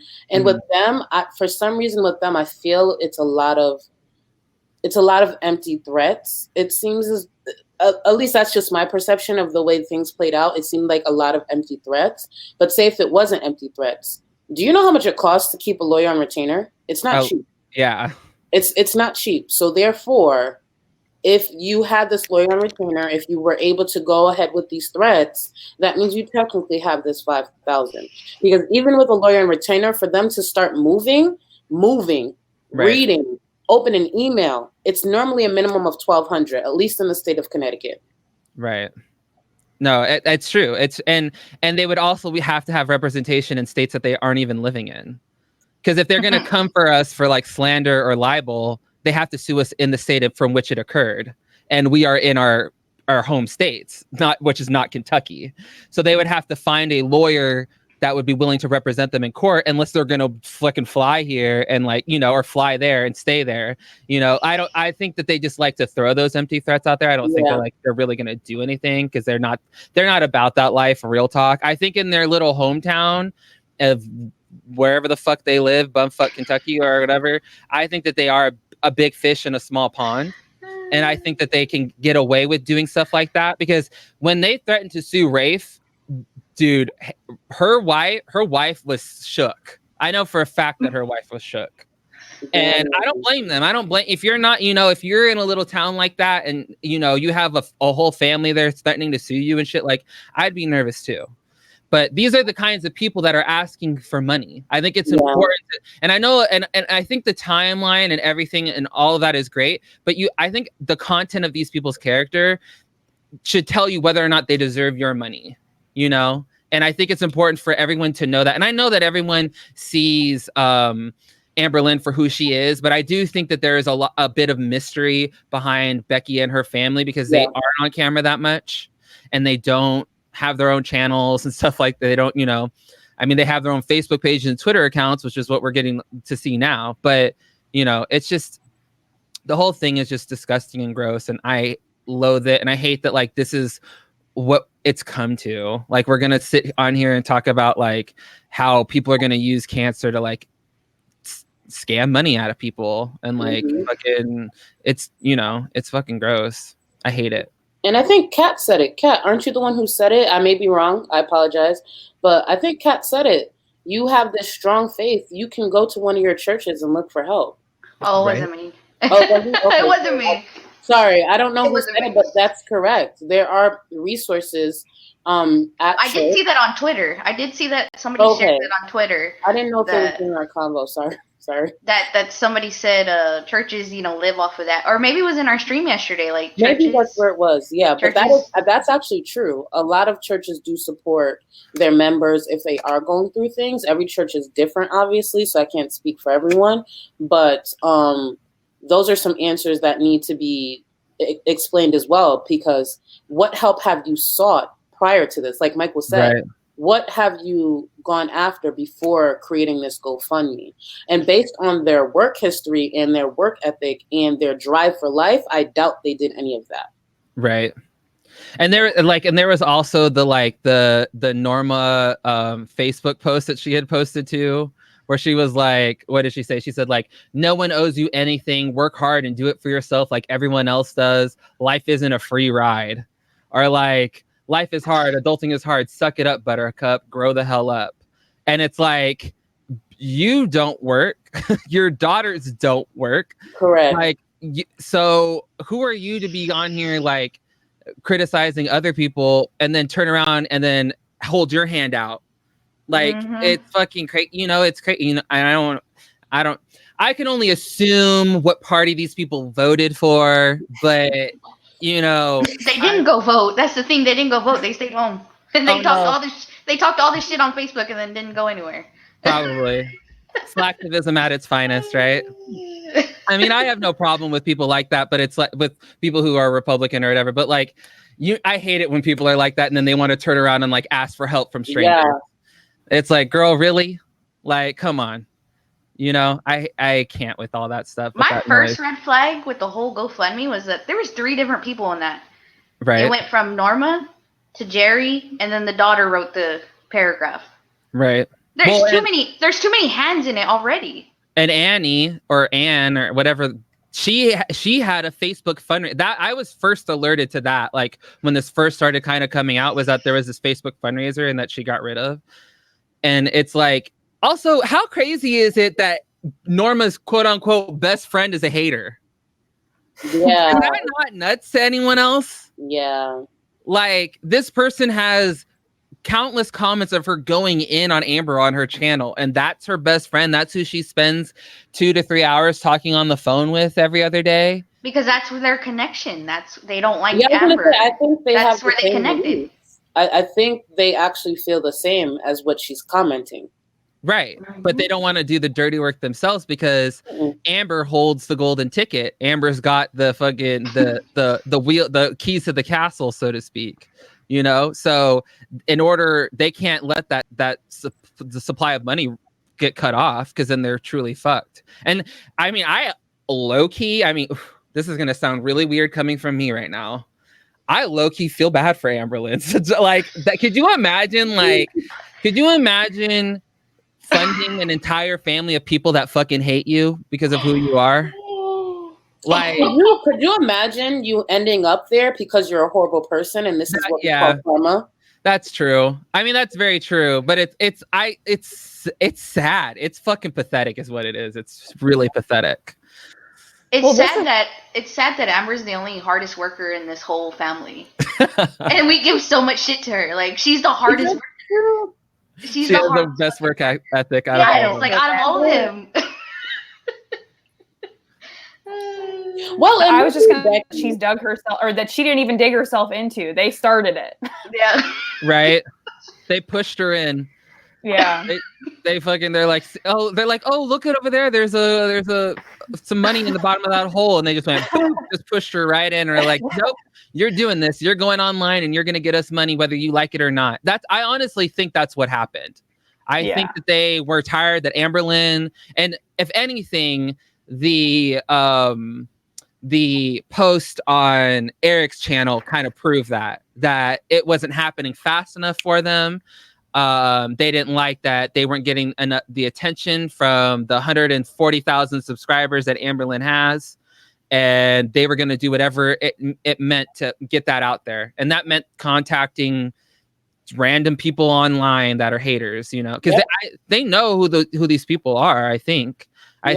I mean, you're contacting someone with the name Future Mrs. Becky Williams, like, you know, like, you know what you're doing. Mm-hmm. It's the grimiest of grimy. I don't care. I understand now that the police are involved. I'm waiting for that phone call because I know that that's going to happen now or whatever because of doing the stream. You know, my social media is open, right?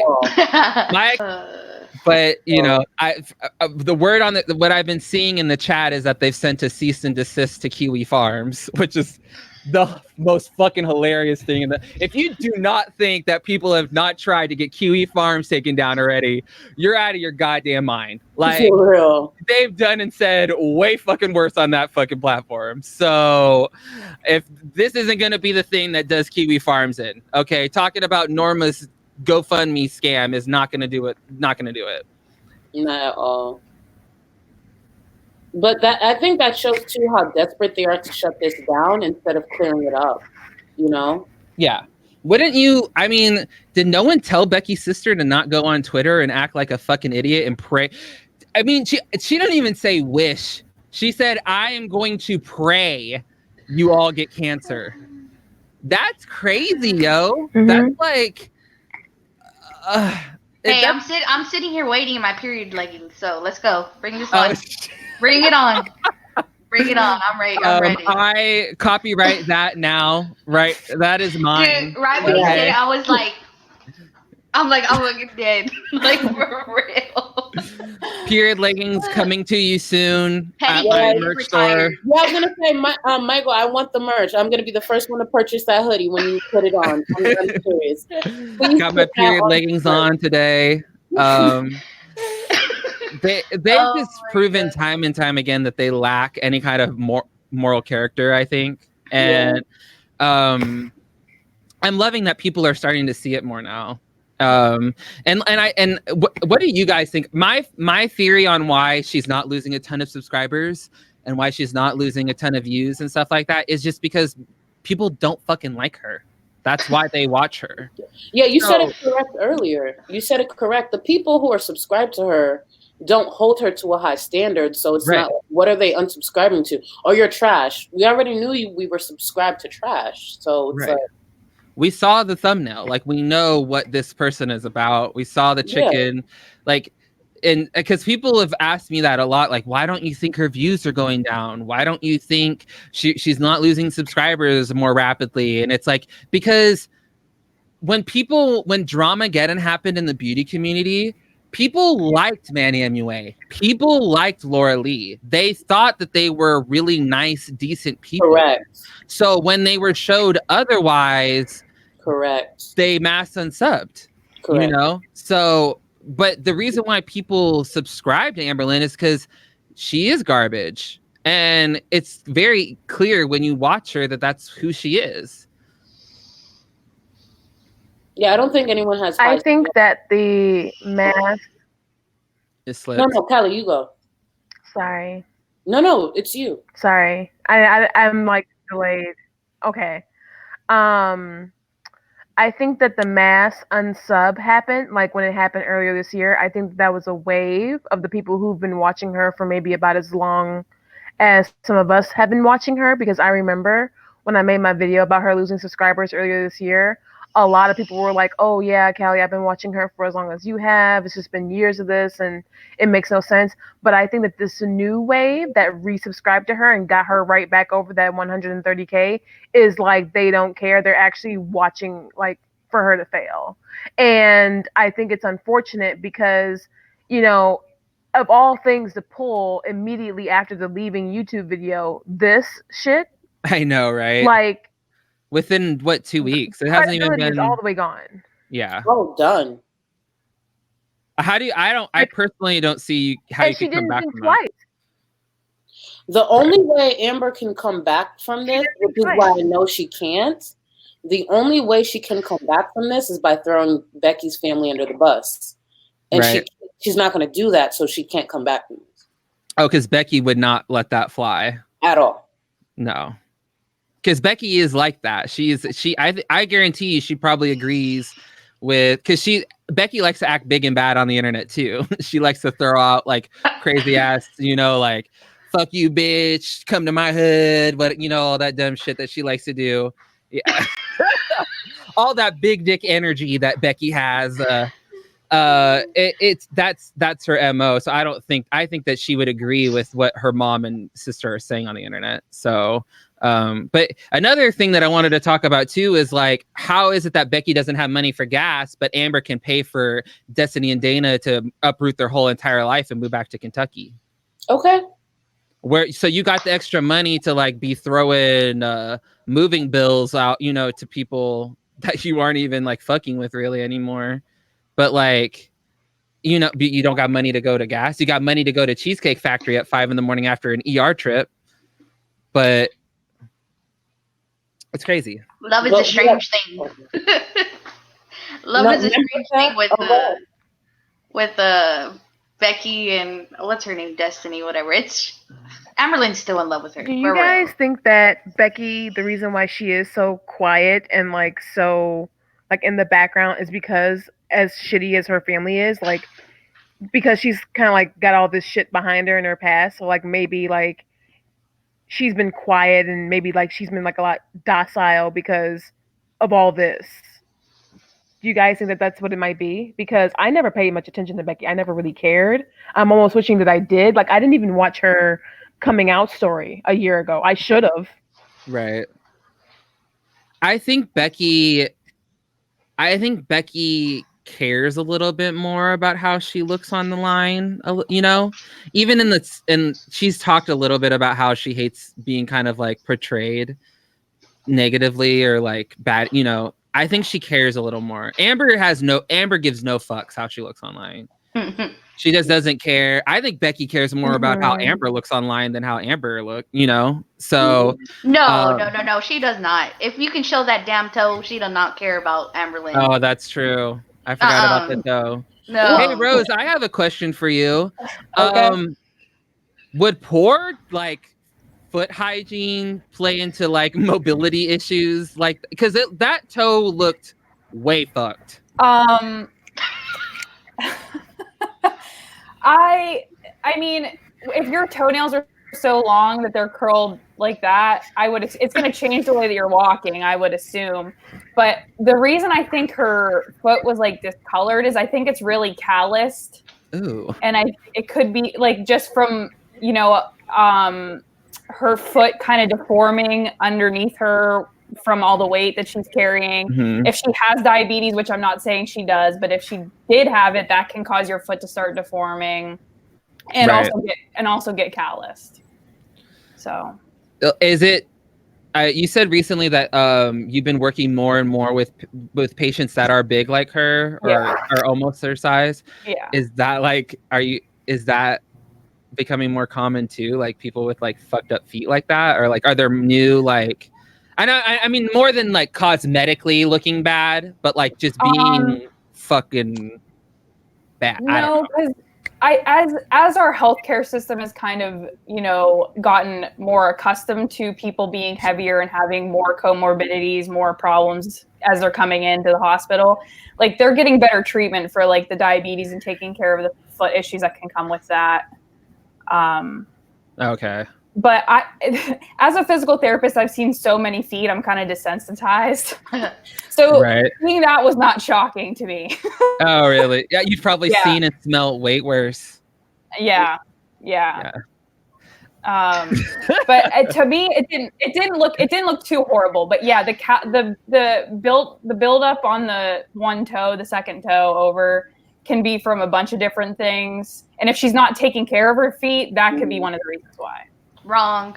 It's from when she stubbed her toe. Like, that's it. Like, why can't we just move on, guys? Like, come on. Like, I stubbed my toe like 20 years ago, and my foot's like goes this way. I don't know what. I don't know. She doesn't have good hygiene, so it just traveled down to her feet. Yeah. Right. I don't get the problem. One thing I wanted to say, I was corrected in the chat that FMLA does not pay you. It just holds your position. So I wanted to correct myself on that. You won't lose your job, but you don't get paid if you're an FMLA. But another thing in the experience that I've had in a hospital is that people aren't going to like deny you treatment if you don't have insurance. Right. They'll like bill you later. They can put you on payment plans and stuff too. Yep. So I mean, I was time for everyone to get a job. Well, in reference to surgery, especially surgeries that are considered elective in a sense. I mean, I know that getting a tumor removed, you have to get done. Like you have to. But typically there's some kind of like no surgeon is just going to take you into surgery unless it's emergency surgery without first contacting your insurance or even asking if you have insurance. Yeah, they have to get authorization. Right. So like I when I had weight loss surgery, I paid for it out of pocket. So yes, Chantel and Amberlynn, you can pay for your surgery in the United States of America out of pocket. You can do it. I did it. It was expensive. We got the calculator if you want to add it up. Okay, get the legal pad out next, all right? Just in case. Don't worry. Legal pad on deck. Don't worry, I got it. So, but from when I was talking with my surgeon,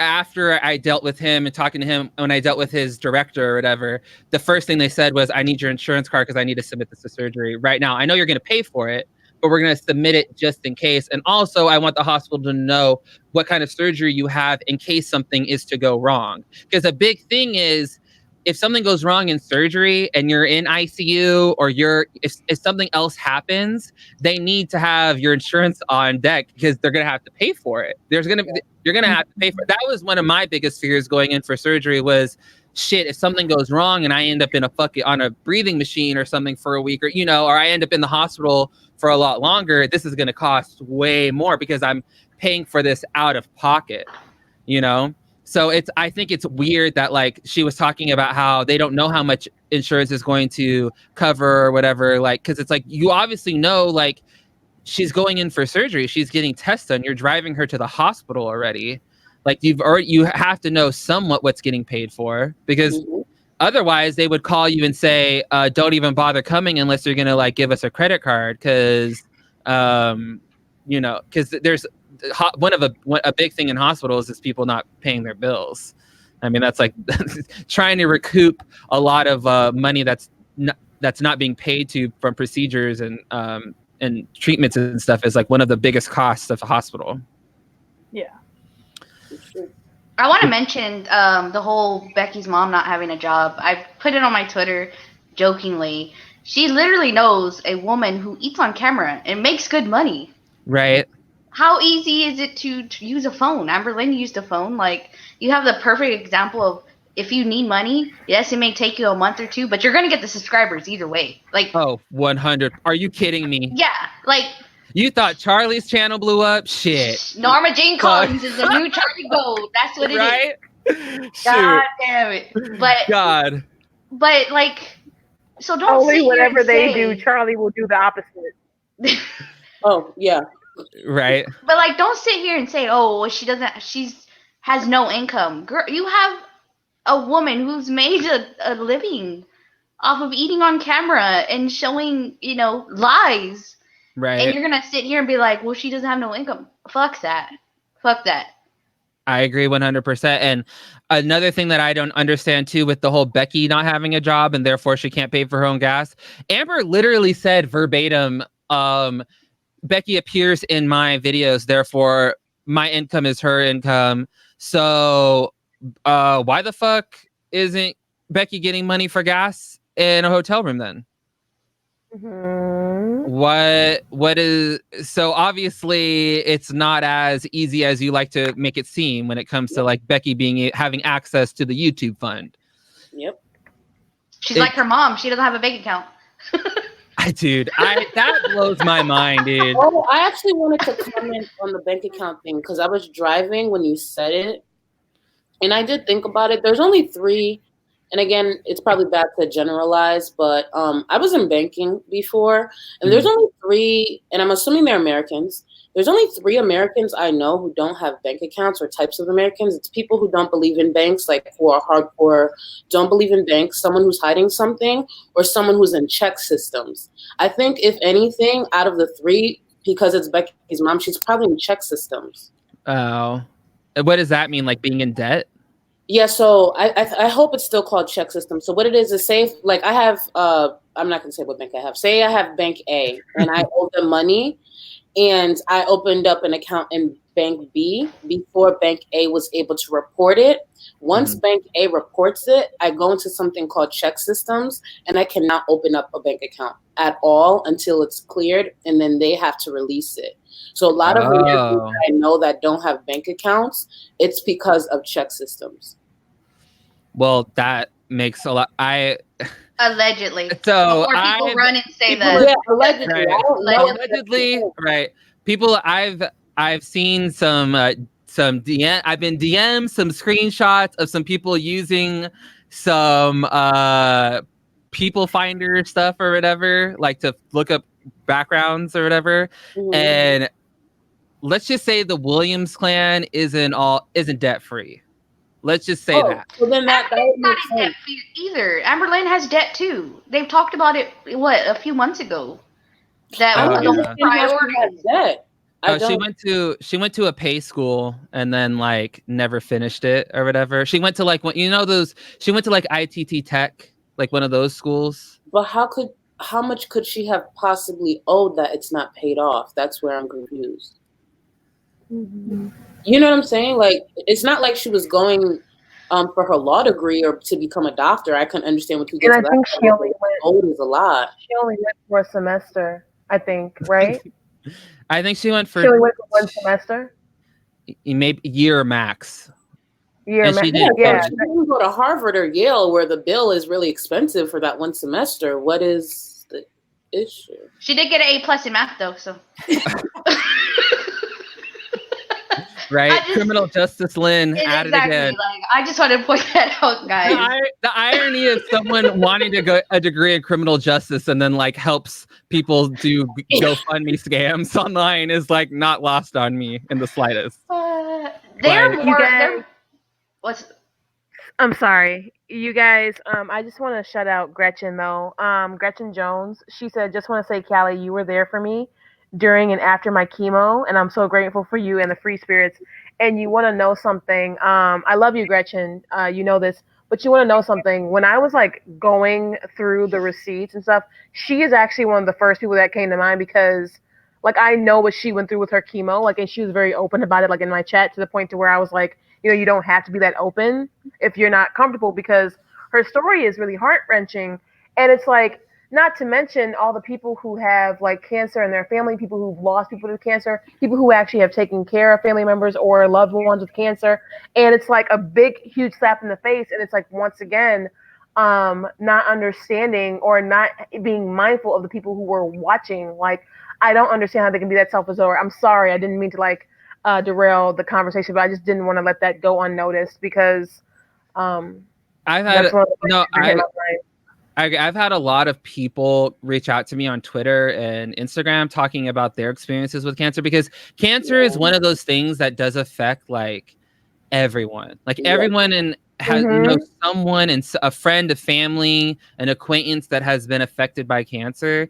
And it's just, this was part of the reason why I initially didn't want to talk about it, because I was getting tagged in a lot of things on Twitter. I was getting tagged in her GoFundMe and stuff. And I personally don't care. Like, if you want to use my name to like, if I'm not tweeting it. So if you want to like tag me in something that's not like super bad or whatever, and like to get more traction or whatever, so be it. Like, I really don't care. But I just felt in my gut that something wasn't right about this. And it sucks, because it just, it degrades. It makes it harder for everyone else now out there that does need help. And unfortunately, we live in a system in America where crowdsourcing our healthcare is necessary. Yep. It sucks, but it's a reality. And I know a lot of people not from our country understand that they don't get like, how is medical care so expensive? They don't understand it because they live in a system or a country where it's paid for, or it comes out of their taxes. So it's sad, because it's a necessary tool, because it's the only way some families can actually get by. And it sucks to see people use it just like so callously, you know. It sucks.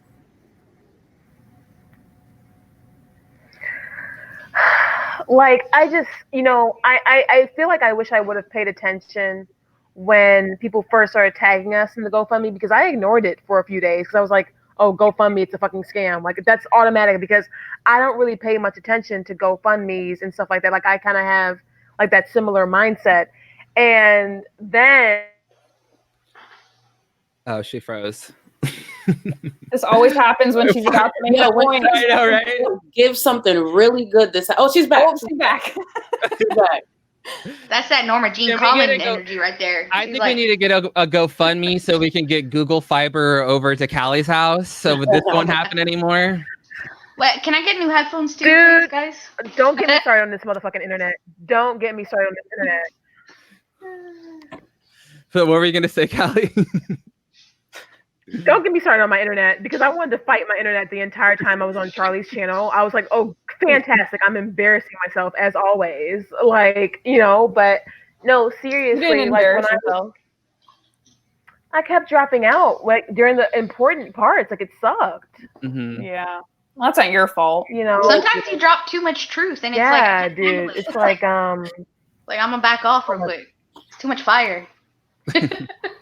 This is why I live on Twitter, because Twitter never betrays me. So I just drop my truth over there and drop my receipts on YouTube. You know, like, that's just what I do. Fuck a stream. But no, seriously, when people first started tagging me in the GoFundMe thing, I ignored it. Like, I literally thought it was a scam. I just assumed it was some bullshit. But then, like, as time went on, like, you know, I was like, okay, wow. And then Amber dropped her truth video, because, to be honest, I wasn't even going to react to that video. Like, when I first started seeing this blow up, I'm like, oh, okay, I'm just going to go straight to like Twitter and Kiwi Farms to get the receipts. And I'm like, well, no, I have to react to the truth video if I want to get like the like whole synopsis of like what went down. And now so much more has transpired. And some, like, this is why, like, I almost, this is going to sound so weird, but like, I do regret like not paying that much attention to Becky, like not caring. Right. And I know I'm already apathetic to like Amber and shit. So sometimes like I genuinely just don't give a fuck. But sometimes there are things that happen that's like, Callie, like, you need to pay attention to this. And I'm like, fuck, man.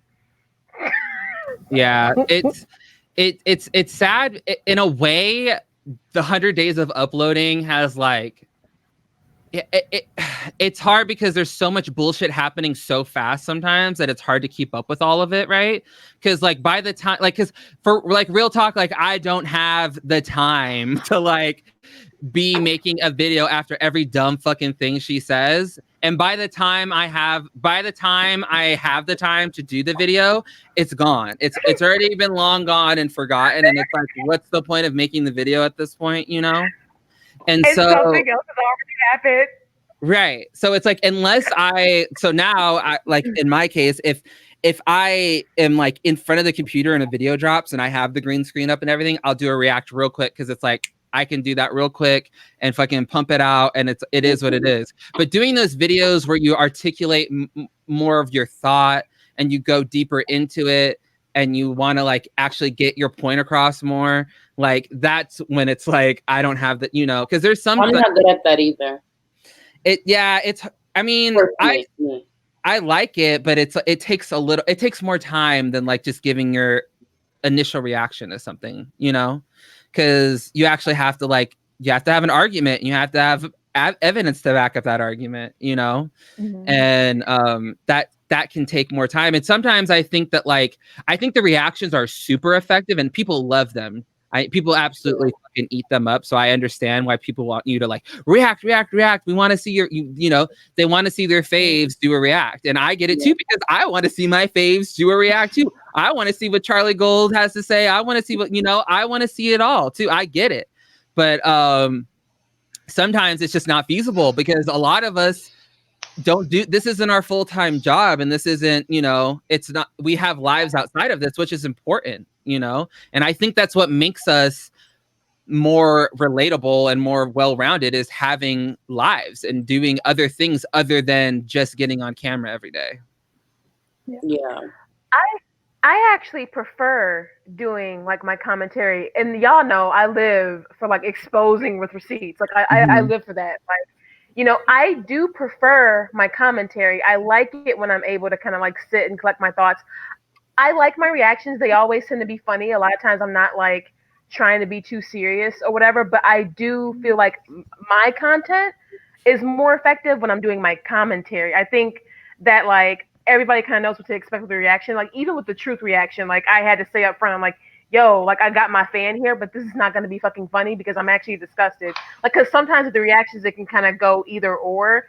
And there have been times where like I'll react to something and I'm like, oh wait, hell no, I'm gonna come back and collect my thoughts. Because sometimes like, and y'all know how I am, I'm like, you know, emotions on my sleeve, right? So it's like, you know, in the moment, I'm not even really thinking like clearly, to be honest, because I'm still reacting to what's in front of me. But after I collect my thoughts, I'm like, oh, well, y'all got another video because this shit is way more deeper or whatever, or something else might have happened. Like, I honestly, like, I'm happy that you guys liked my deep tea diving video. Like, I'm actually kind of shocked how many of y'all actually enjoyed it and it didn't get that many dislikes, because when I was editing, I was almost annoyed with myself, but I didn't want to like reread and like make it fake or something, because I was like, fuck, because like you can hear my shockedness in my voice. I'm like, are you kidding me? And then Norma said this, and then this happened. Are you fucking kidding me? It's like, God. Right. No, I think myself. Sometimes I've done reacts and I've been like, fuck, I wish I kind of hadn't done a react, because there's something that she's talking about right now that I want to bring in other video evidence of to counterpoint hers. Because if there's one person that's better at contradicting what Amberlynn does, it's Amberlynn. She's the best person to use as an example to negate or to show the falsehoods in the statements that she is making. And so sometimes you don't have that luxury of, when you're doing a react, to just pull something up real quick to like put with it, you know? And it's like, or sometimes you don't even remember, like, as you're doing, you know, like I don't have that brain. Like, there are some people on here who have, like, take for instance, like that Facebook post that I showed of that Austin guy who's the child of Misty, so the grandchild of Norma, talking about brown people and saying those racist things about them. I remember seeing that, but I didn't have the recall to like be like, oh my God, he said this, you know? So like, I had someone actually reach out to me on Twitter and was like, do you remember him saying this? Like, these are the kinds of people that we're dealing with. And I was like, holy shit, like, you're right. Like, send me the post. Like, I want people to know about this. I think it's important people know about this, like, because that's who you're giving money to. Like, you're not just giving money to Norma. You're giving money to like the whole family, in my opinion. You know, and well, you honestly, nobody works. Right. I know, right? Nobody works. Right. And I believe in their family, 5,000 can go really far. If I'm being honest, it can go really far. So if we're going to fund their lifestyle for the next 2 to 3 months, we should know way more. And honestly, at this point, I feel like we're all on the same page when it comes to this. We wish her well with this, but at the same time, I'm not going to put my money into someone who feels the way that she feels. If this is how you feel, go ask for help from people who you agree with, from people who view your views the same way. Don't come over here. Yeah, that was my, like, why reach out to us? Why is it that we were the first ones to for you to come to, you know, like, and real talk, like, if you didn't think that people were not going to go through your shit with a fine-tooth comb, I mean, people be putting up pictures of Amber Lynn on the scale side by side, trying to see if the fucking wood grain matches up. You know what I'm saying? So, like, if you really don't think that we're not those type of people, then you're fucking delusional. Yeah. Like, Amber's platform is not the one. No. People don't take what she says ever as face value because she lies so consistently. So I don't know what she thought, what she was going to accomplish by that. I mean, I spent like my whole entire lunch break just scrolling through all of Misty's tweets. I mean, there weren't a lot, and it was like, girl, first of all, you got way too much time to be tweeting at the Teen Mom girls. That shit was weird. Yeah, it's so much, dude. So much. Kaylin, Lincoln looks so cute on his birthday. Like, bitch, Kaylin don't know you. She don't care. For real. Like, what kind of, oh my God. So like, what kind of 40-year-old is on here tweeting at Teen Mom girls and dance moms? It's fucking weird, dude. It's what it was, dude. It was dance moms, Teen Mom, and fucking Jersey Shore. She tweeted at fucking JWoww about I don't know how many times about how this situation's been looking. Like, it's weird. It's just weird, dude. Like, well, they obviously have cable. They obviously have a TV, so they can go on all that shit and get the $5,000. Right? Fuck it. Okay. There's a lot of things that could follow it on Twitter. Right, and that's another thing too. Is I want to know, what are you living without? What are you living without in order to sacrifice for this gas money? Because that's one thing we haven't been told about. What are you sacrificing? What did you pawn a car? Did you go to the bank and see if you could get a loan? Did you remortgage a piece of property? Those are the normal things that people who are going through that do usually first before they start going to GoFundMe's. I can't tell you how many. I had a friend that had cancer and her husband worked two fucking jobs to fucking help get the insurance, because the first insurance wasn't doing enough to cover it. So he needed a secondary insurance. That man was working 80-hour weeks for fucking years, dude. I don't think we ever saw him. I think he literally slept in his car at times. And we don't hear about any of that struggle. We don't, you know, and it's weird. In fact, we're hearing about how the husband is going to take time off of work. That's usually the opposite of what the husband or the partners usually do. They usually work more because they know that, you know, I mean, is it nice to be there with your partner while they're going through their chemo treatments? Absolutely. But you know what else is also nice? Having money to afford those treatments. Correct. So we never heard about any of that. It's just weird to me that their first instinct was to just go and ask the hater community for money. I believe if they actually did that, Becky would have mentioned it in the video. I truly believe Becky would have said, you know, this is the things we've done. We're still trying, we're still fighting, but we just need help right now because it's not moving as fast as we wanted it to. She said none of that because they've done none of that. Right. Mm-hmm. They're used to handouts. The same woman who's talking about, you know, work for whatever the saying was, whatever post she put up, don't expect handouts. You guys live off of handouts. Your daughters live off of handouts and you live off of handouts. Because if you're able-bodied to work and you're living off of your spouse, you live off of handouts. Unless you have children. Everyone, let me back that up because I don't want to insult anyone. Unless you like have children and that's the agreement that you have between you and your spouse. But Becky's in her early 20s with no children. She has pets. Right. And she has a 600-pound girlfriend. Right. I want to mention something. Okay, so y'all know Abercon 3, was it 3.0, Michael? 2.0. 2.0. Okay, I'm ready. I'm ready in 2020. Okay. Y'all did a fundraiser, right? Yeah. All the super chats. Mm-hmm. And we know Amber Lynn is a follower of other YouTubers, no matter if they're haters or not. Mm-hmm. Charlie, you just did a live stream that all your donations went to organization. What they thought was, you know, yes, we think they're assholes, but they can give up money and they're actually nice. Like, they're decent human beings. Right. So Amber Lynn being like, well, if they could do it, I could do it. If other YouTubers can do it, I can do it. You know, like, that was her. I think the way she thought was like, the only way I'm going to get these people off my back or my fupa is if I do this. You know? Right. Like, also, why not do a stream then? Like, if you really are trying to make money or fundraise or something for it, like, well, then Amber Lynn, use that creative mind that gave us the mermaid look and come up with some marathon stream or something for you to do. She could have done a mukbang. Yeah, money. Feeders would have. Oh my God, Feeders would have donated. I don't agree with this, by the way. Right. It's very clear. But Amber Lynn would have. Let me shut up because she live mukbangs. But yes, I would watch it. Fuck, like, why am I gonna lie? I would watch it. I would still report it. I'd watch it too. I would be like, get it, girl. I mean, at least it would be for something good. War no arm for fucking money. Oh, someone just suggested something. I would do that. Do a live with Charlie and donate the proceeds to charity. Correct. I would not donate it to their GoFundMe. I would not donate it to their GoFundMe, but I would 100% donate it to charity. I am more than okay with that.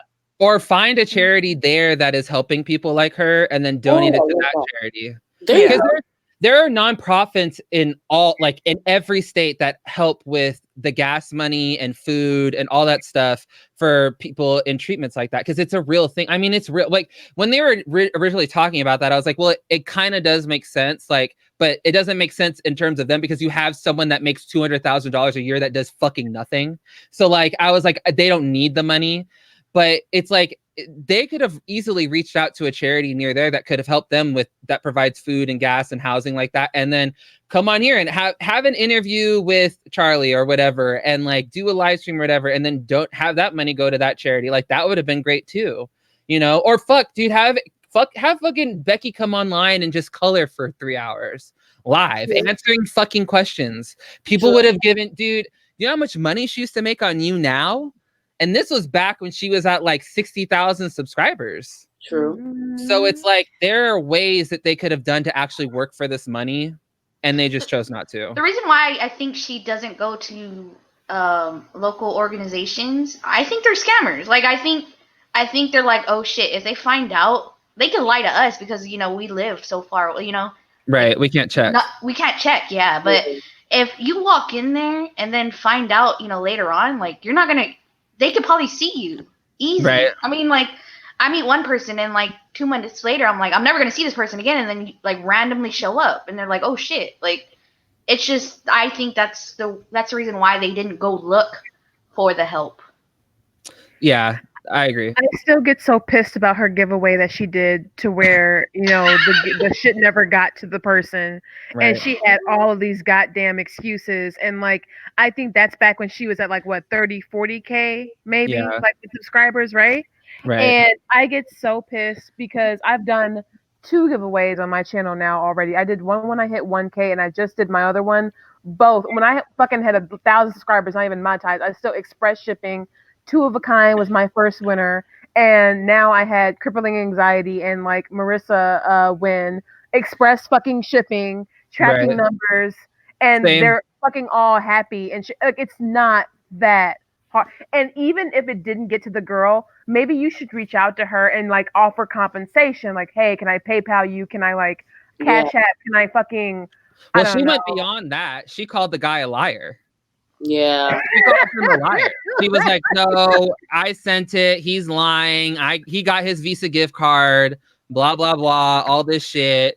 And it's like, she's just a piece of shit, dude. Real talk. Like, as much money as you make a month, I don't, you know, at that point, I'm sure she still was making thousands. If there was a misunderstanding, just resend a different one. I don't know the amount, but I'm sure it was enough because she $100. She could have done another one. It's just not that. Well, and then she did another giveaway where she just.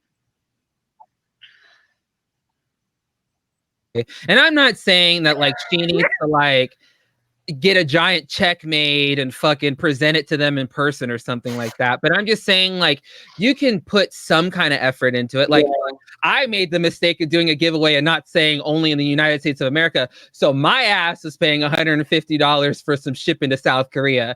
And I wasn't like, you know what, it is what it is. I was like, I did this to myself. I'm gonna fucking express ship some fucking lipsticks and DVDs from the dollar bin to fucking South Korea right now. But whatever, I did it, you know. But it's like she couldn't even do that. Like she just doesn't care. Like she really honestly doesn't care. But for somebody who herself alone is giving jobs to UPS people, to FedEx people, to the United States Postal Service, she could easily learn. She could be like, Mr. Mailman, what's a tracking number? Like she could have easily done that. She's kept people's job in that area for the last 2 years. They offer the tracking number immediately. Like once you're up there putting the package together, they're like, "Oh, and here's the copy of the tracking number, and here's the copy of the receipt, and here, they bring it up." Sorry. No, you're good. It's true. Like she should know everything. I'm sure if Torrid wouldn't have sent her what she wanted, she would be like, "I know what a fucking tracking number is." Mm-hmm. Right. There and fucking tee it, Becky. You better go get that tracking number right now. Like that's. I have a question. This is kind of off topic or whatever, but Rose, like, have you encountered anyone with like lymphedema like that before? Yeah, therapy, like therapists can get certified in lymphedema treatment. I'm not certified in it, but I've worked with therapists who are certified.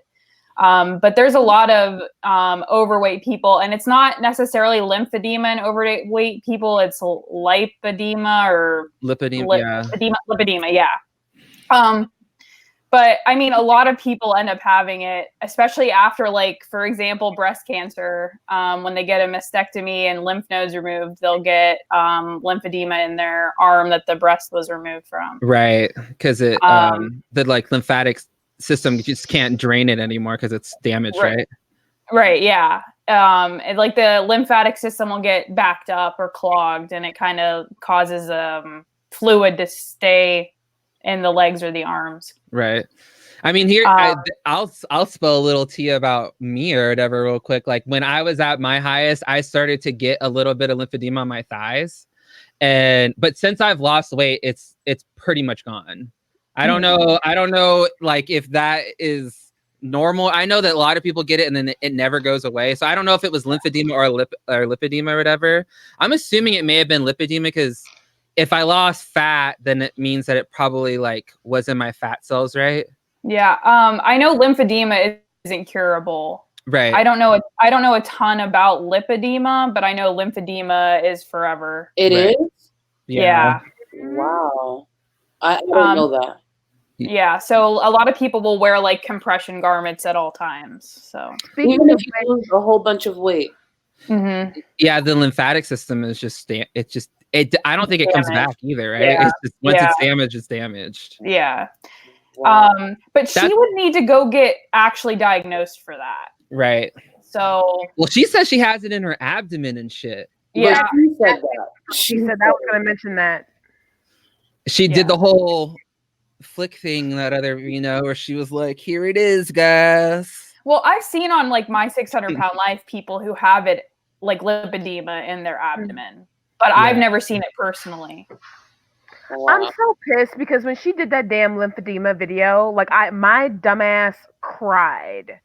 Like, I remember seeing that. Yeah. I felt bad for her. Like, it's like, this is why I've grown apathetic just like over time, and I am so more apathetic, like even more now, and I just refuse to get emotional. Like, even when they were doing the whole My Truth thing, like I almost kind of felt like slightly emotional, and I'm like, no, fuck this. Like, honestly, I can't because it's bullshit. Because I've never seen anybody who comes on camera or let alone tells their story about lymphedema, but yet like she's continued to get worse. So that means every other health issue that she has or has not even like admitted to yet has gotten worse. And meanwhile, it's people in the community who have lost weight, who are getting their surgeries, getting their fucking treatments, all this. I mean, my ass, I never have dealt with binging or anything like that. Like, I've never even been over like, 190 pounds even. Like, I haven't even been over like 188, to be honest. But like, it pisses me off when I see the floods of people who like talk about their struggles and stuff. And like, you know what? So many people, when I did the lymphedema video, they commented and they were like, I have it. So there were people who talked about that they have it. And then some people were like, oh, Callie, sorry that you're crying, you shouldn't feel bad, And, it kind of like opened my eyes up to like, you know what? Amber's full of shit. Right. And yeah, I had like this weak moment of like crying and feeling bad for her. But at the end of the day, there are people who still, like, even though I feel like I don't have anything relatable, to be honest, like to offer to the Amber community, because I never start with binging. I've never been like morbidly obese. Like I haven't lost like, fucking 500 pounds. Like I just don't have that story. That's not my story, And sometimes I'm like, I try to make it funny and I try to make it relatable. And I'm just talking as someone who's watched her for years, who's irritated. But it's amazing to see just like the variety in the hater community, because I've learned that you don't have to fucking have that story. Like Rose, like you like, what I'm saying? Like you don't, you don't struggle like that either and anything like that. Or like, but it's just interesting to see the amount of variety that we have to offer. And it's crazy, like the lives that we touch, just like coming on here, speaking our shit, Yep. It's crazy to me to see the diversity of people who have found her. Yeah. Like, it's I don't know. It's just I found her through Peter Mon, who then led me to Zachary Michael, who then led me to MichaelBePetty, and then I was just sucked in. Right. Well, I think that's what happens, and I think unfortunately, I think our channels existing is kind of like what helps more people come in or whatever, unfortunately. But my thing is she's going to make these videos and get these views regardless of if we're here or not, because she already was. Like, she already was starting to like, because it's a spectacle to see a 600-pound person eat a whole rotisserie chicken on camera. Like, that doesn't happen every day. Or in Aberlin's case, it might. But like, for most people, they don't see that every day.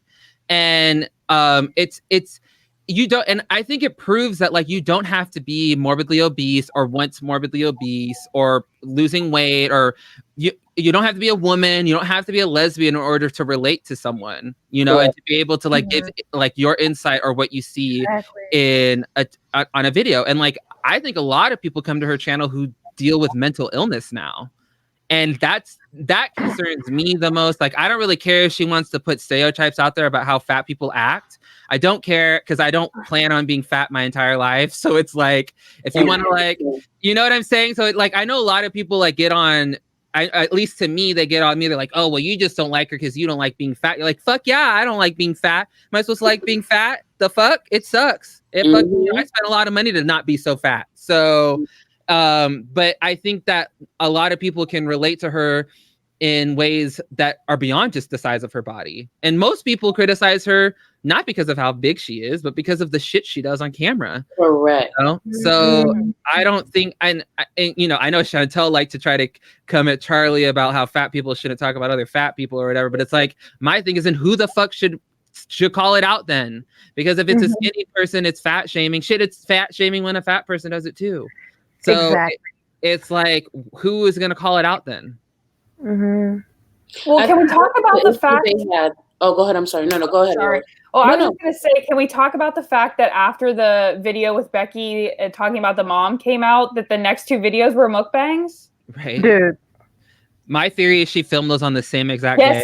Yes, I totally agree. The camera doesn't even move. The camera is literally in the same spot. Her hair is exactly the same. Mm-hmm. Yeah, not even slept in at all. You can't use the hair though. You can't use the hair though, because hair don't looks like that every day. Like it looks the same as it did in June. For real, like you can't use that. It's like a sculpture. She just like puts it on her head every day. She also didn't, like, when she addressed the whole thanks for the support, blah, blah, blah. It was still very nonchalant, and the drama had already started. True. Right. Mm-hmm. Rose. True. It's true. Good job. True. Good job. True. So, see, I was a little on a fence on that whole theory of not being the same day. But Rose is dropping some truth on me, and I'm like, true. No, I agree too. Do you guys? I swear, because like I feel like the furthest that we get, and remember, like September 27th is when the 100 days of uploads is supposed to end, unless she abruptly. Oh, I counted. Oh, I legit counted. When is it? Oh, I counted. Oh yeah. Can we get that? We need to get that on our banner going somewhere for sure. But she has not uploaded yet today, so we don't know. She might abruptly end it out of nowhere, but I swear the furthest that we get into this, like Rose, like definitely bringing that up, like honestly, the further we get into it, I think that this is planned. It was planned, orchestrated, bullshit ass shit for views and money, and it's the most disgusting thing I've ever seen in my life. How the hell do you fake a damn, like, whatever, GoFundMe, go help Norma thing? How the hell do you do that for sympathy? On top of insulting, like how you mentioned how the mental health like community, like people like coming to her and shit, like relating to her for that, on top of leaving YouTube talking about how those comments make her suicidal. And it's like so insulting. That makes no sense to me, how like you could come on here and be like, I was brutalized in my comment section to the point where I was suicidal, but 5 to 6 videos later ask for them to give you money? The fuck? Not even a whole week later. Yeah. Because she had already lost her credibility with the leaving YouTube video, right? Coming back with mukbangs and shit. Oh, so now what else can I do? Oh, so now we need money because Becky's mom is sick. Yep. Right. She wasn't even that good at that either, too. If you watch her, she's like looking at herself in the camera being like, am I sad enough? Yeah, it was weird. It was bizarre. And then also, I just hated the fact, first of all, I mean, now that we know that this shit's all stupid or whatever, but like, if it were me personally, Becky should have been in the on camera by herself.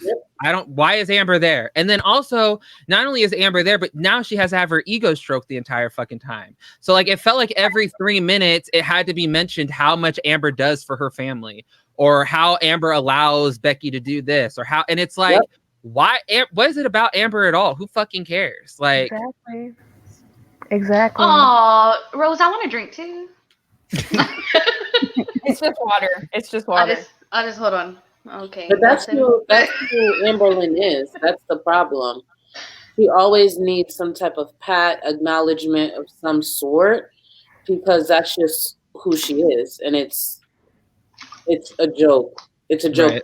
Becky should have been in that camera alone, completely alone. She's done it before. Exactly. It can't be like, oh, she needed the support. Sit your ass behind the camera and support her. Right. In frame. Well, Becky holds the camera when she's doing her fucking whatever, you know, everything knows. Mm-hmm. She's like, yeah, poor Becky's like, Amber, I can't hold it any longer. Yeah.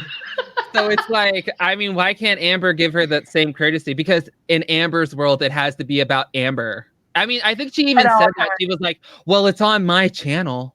In that community post, in that one paragraph, there was 16 eyes in that one paragraph about like not making it about herself. I'm like, God damn, you're gonna need some glasses for these fucking eyes, like for real, like. Right. She's just. I think her purpose of being in the video. I think her purpose of being in the video was to make sure everyone understood that. That's what she kept saying. I can't take him seriously. All right, I'll change that. I just wanted to do it real quick. Scamming my way to the Casa Grande. You know they're at Casa Grande right now, living it the fuck up. You know it, dude. They're like, we're getting the Fiesta platter. The GoFundMe reached its goal. You know, I can't. Well, actually, that's another theory I have. I had talked to Kat about it. That's a theory I have when it comes to the death. Kat is dead serious crying. Kat is crying. I'm sorry, guys. I'm just so emotional. Same sis. She's so sensitive, guys. I She's know. so sensitive. I don't She's have an my empath. rotisserie chicken. She's an empath. She said, "What is it?" Same sis. No, I was talking to Kat about this. I feel like the theory I have why Amberlynn was so quick to help Destiny move here is because while Becky's going through all this, it's going to benefit her to have Destiny as a ride, have Destiny available to her. Yep. So that's my belief on that. I agree. Someone tweeted or someone DM'd me that %. Yeah, she's very for someone who's so calculated. She's also so dumb, which confuses me. Mm-hmm. I don't know what that would be classified as, but she does do calculated things, but she's just stupid. Well, and Danny said this too. Like, could you imagine how fucking annoying it would be if you were Becky or Dana or whatever, and like you can get Amber to go out to eat or anything for I don't know how long, and the day Destiny comes back, they go out to eat, and then Destiny's posting Snapchats being like, "It feels like the first date kind of nervous," and all this shit, and it's like, damn, you couldn't even get her to get out of the house to go to the hospital with you. Like, as soon as the truth video. Yeah. And as soon as Destiny comes back, oh, we're out and about again, living it up. Like I'd feel a type of way about it. But I mean, I don't know. Becky would be out here scamming people on GoFundMe, so maybe she doesn't really care that much. So I don't know. I don't know. More and more my opinion of Becky is changing, which sucks because I definitely was writing for her. Oh, you were on the team Becky. You were team Becky? You're a hashtag say Becky. I could relate. Remember I told you there was a lot of things I could relate? Oh, yeah. So that's why I was always kind of finding an excuse behind certain things because I felt she didn't know a lot. But at this point, nah, I can't hold Becky down. I can't. I think that their relationship is toxic. And I do think that when you're in a toxic relationship like that, it is very hard to get out and see the light. But at the same time, Becky in herself is toxic as fuck too, though. So it's like, I don't feel sorry for her. My opinion of her completely changed the day the You Stirred the Pot video came out.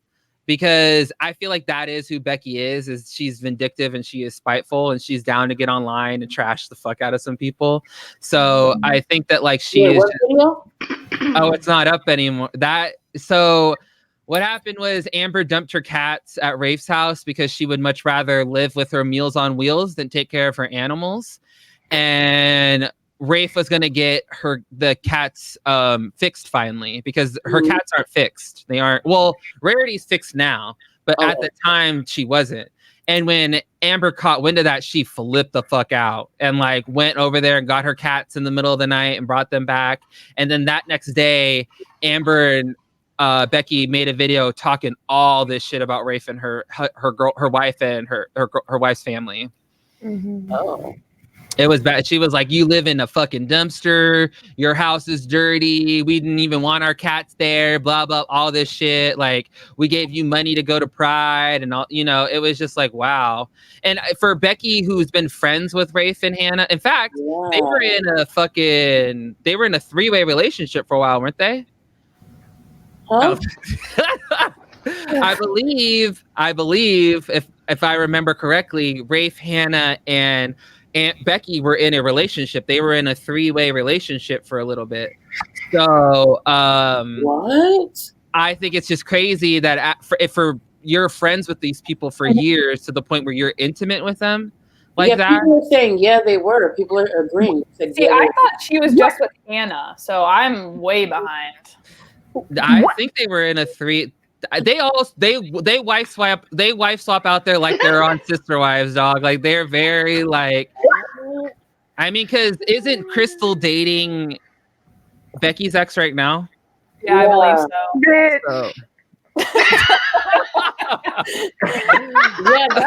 I'm not gonna lie to you, Michael. That was a lot. You didn't warn anybody. That was a lot. We went deep. That went straight back into the annals of my brain of Amberlyn that history. Went straight over my fucking head too. I'm like, that's a lot of fupas right there. And oh yeah. Saying yes. Where? Who? Yeah, they were in a. What day? Like whose day was it with Rafe, or whose day was it? I have questions now. I think they were like all together, like all the time. I think. Oh, okay. Is that how? Okay, gotcha. I'm not aware of how this works. I don't know. Amber's, Eric's, who's Shido? Can we go to this and find out this information? The 3-way relationship. Yes. It's mentioned. I think it's on CXNT's channel. I think it's mentioned in a live stream actually when that Rafe was on. You know the one where Rafe did the live stream because she had to defend herself because Becky was like going in on them and Becky's family was starting to sue her. So she did a You Now, like giving her side of the story. I believe in that You Now, Rafe talks about the fact that they were in a 3-way relationship for a while. How the fuck? Oh, bitch. I'm sorry. No, I'm trying to piece it together though. How the fuck? Okay, so Crystal is with Becky's ex. Okay, now, Becky, Hannah, and Rafe were at one point in a 3-way relationship for some time, just for fucking Becky to go and get with Amber and to temporarily, allegedly, be talking to her goddamn stepsister. Oh yeah, that too. Yeah. Yeah. Becky has a high body count. Forget Chantel. Becky has a high body count. Well, Becky's motto is I'm like, right. Becky's motto is "No fupa left unturned."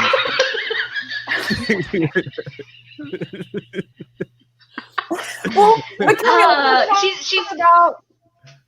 Go ahead. She's our national treasure right here. Becky's our national treasure. Well, y'all, Yeah, Becky's on Twitter or whatever. Y'all know y'all got it or whatever. Yes, I'm on this team. Y'all can drag me. Everybody's like, "Hey, Kelly, how do you not fucking know this? Because I don't pay attention to Becky, bitch." Right. I've said it like 5 times.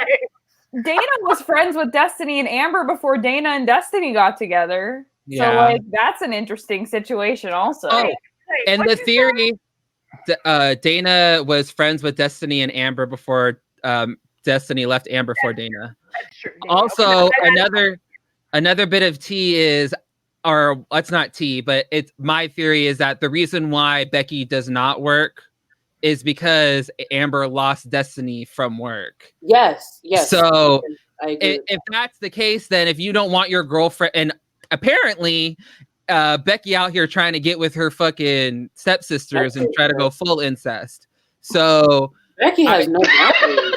No.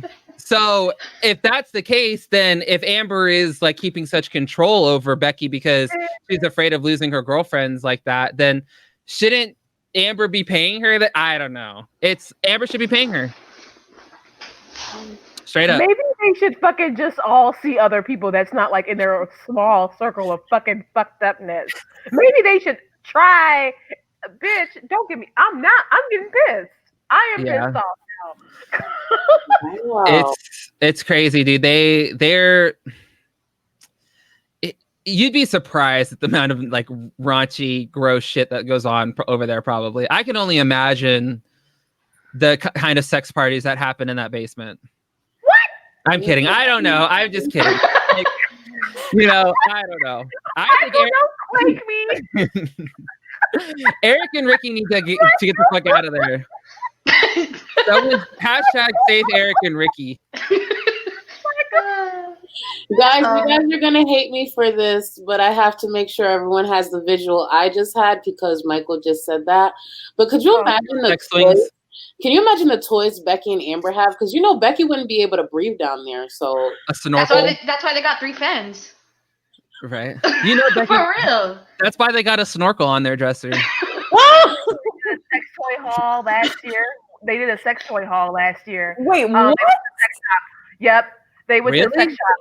Yes. They did a sex toy haul. They were like, "Oh, me and Becky got some toys." I don't think Amber showed them all, but yes. But yet, I know you guys remember that since everybody in the chat knows all the tea. Y'all remember that tea?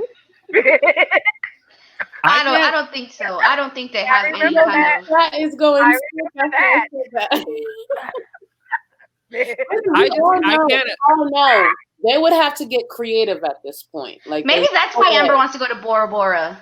For what? For the snorkeling. Oh. Oh my god. Oh my god! In water. Oh my god! In water, Amber is weightless. Essentially, Yes. Becky could probably pick her up. They can do some new moves and Oh my everything. god. Do you think? Do you think Amber just like starfishes? Amber's a pillow princess for yes, sure. guaranteed. Sure. Yeah, Oh my pillow gosh. princess. She's the princess of Pillow Mountain for sure. Absolutely. Absolutely. Mm-mm. She probably doesn't even roll over. You know, that would actually be a workout in itself. Yeah. I mean, pretty soon it's gonna be. Pretty soon it's gonna take a team of people. The sad thing is, I don't think they have any kind of relationship like that. Like that's the sad thing. They don't. When don't they at all. the passionate thing, I was like, where? Like, are you where? Becky, let me find out you eat the booty like groceries. When? Oh. Now, if Amberlynn could eat that rotisserie chicken like that. I mean, Becky's teeth are yellow for a reason.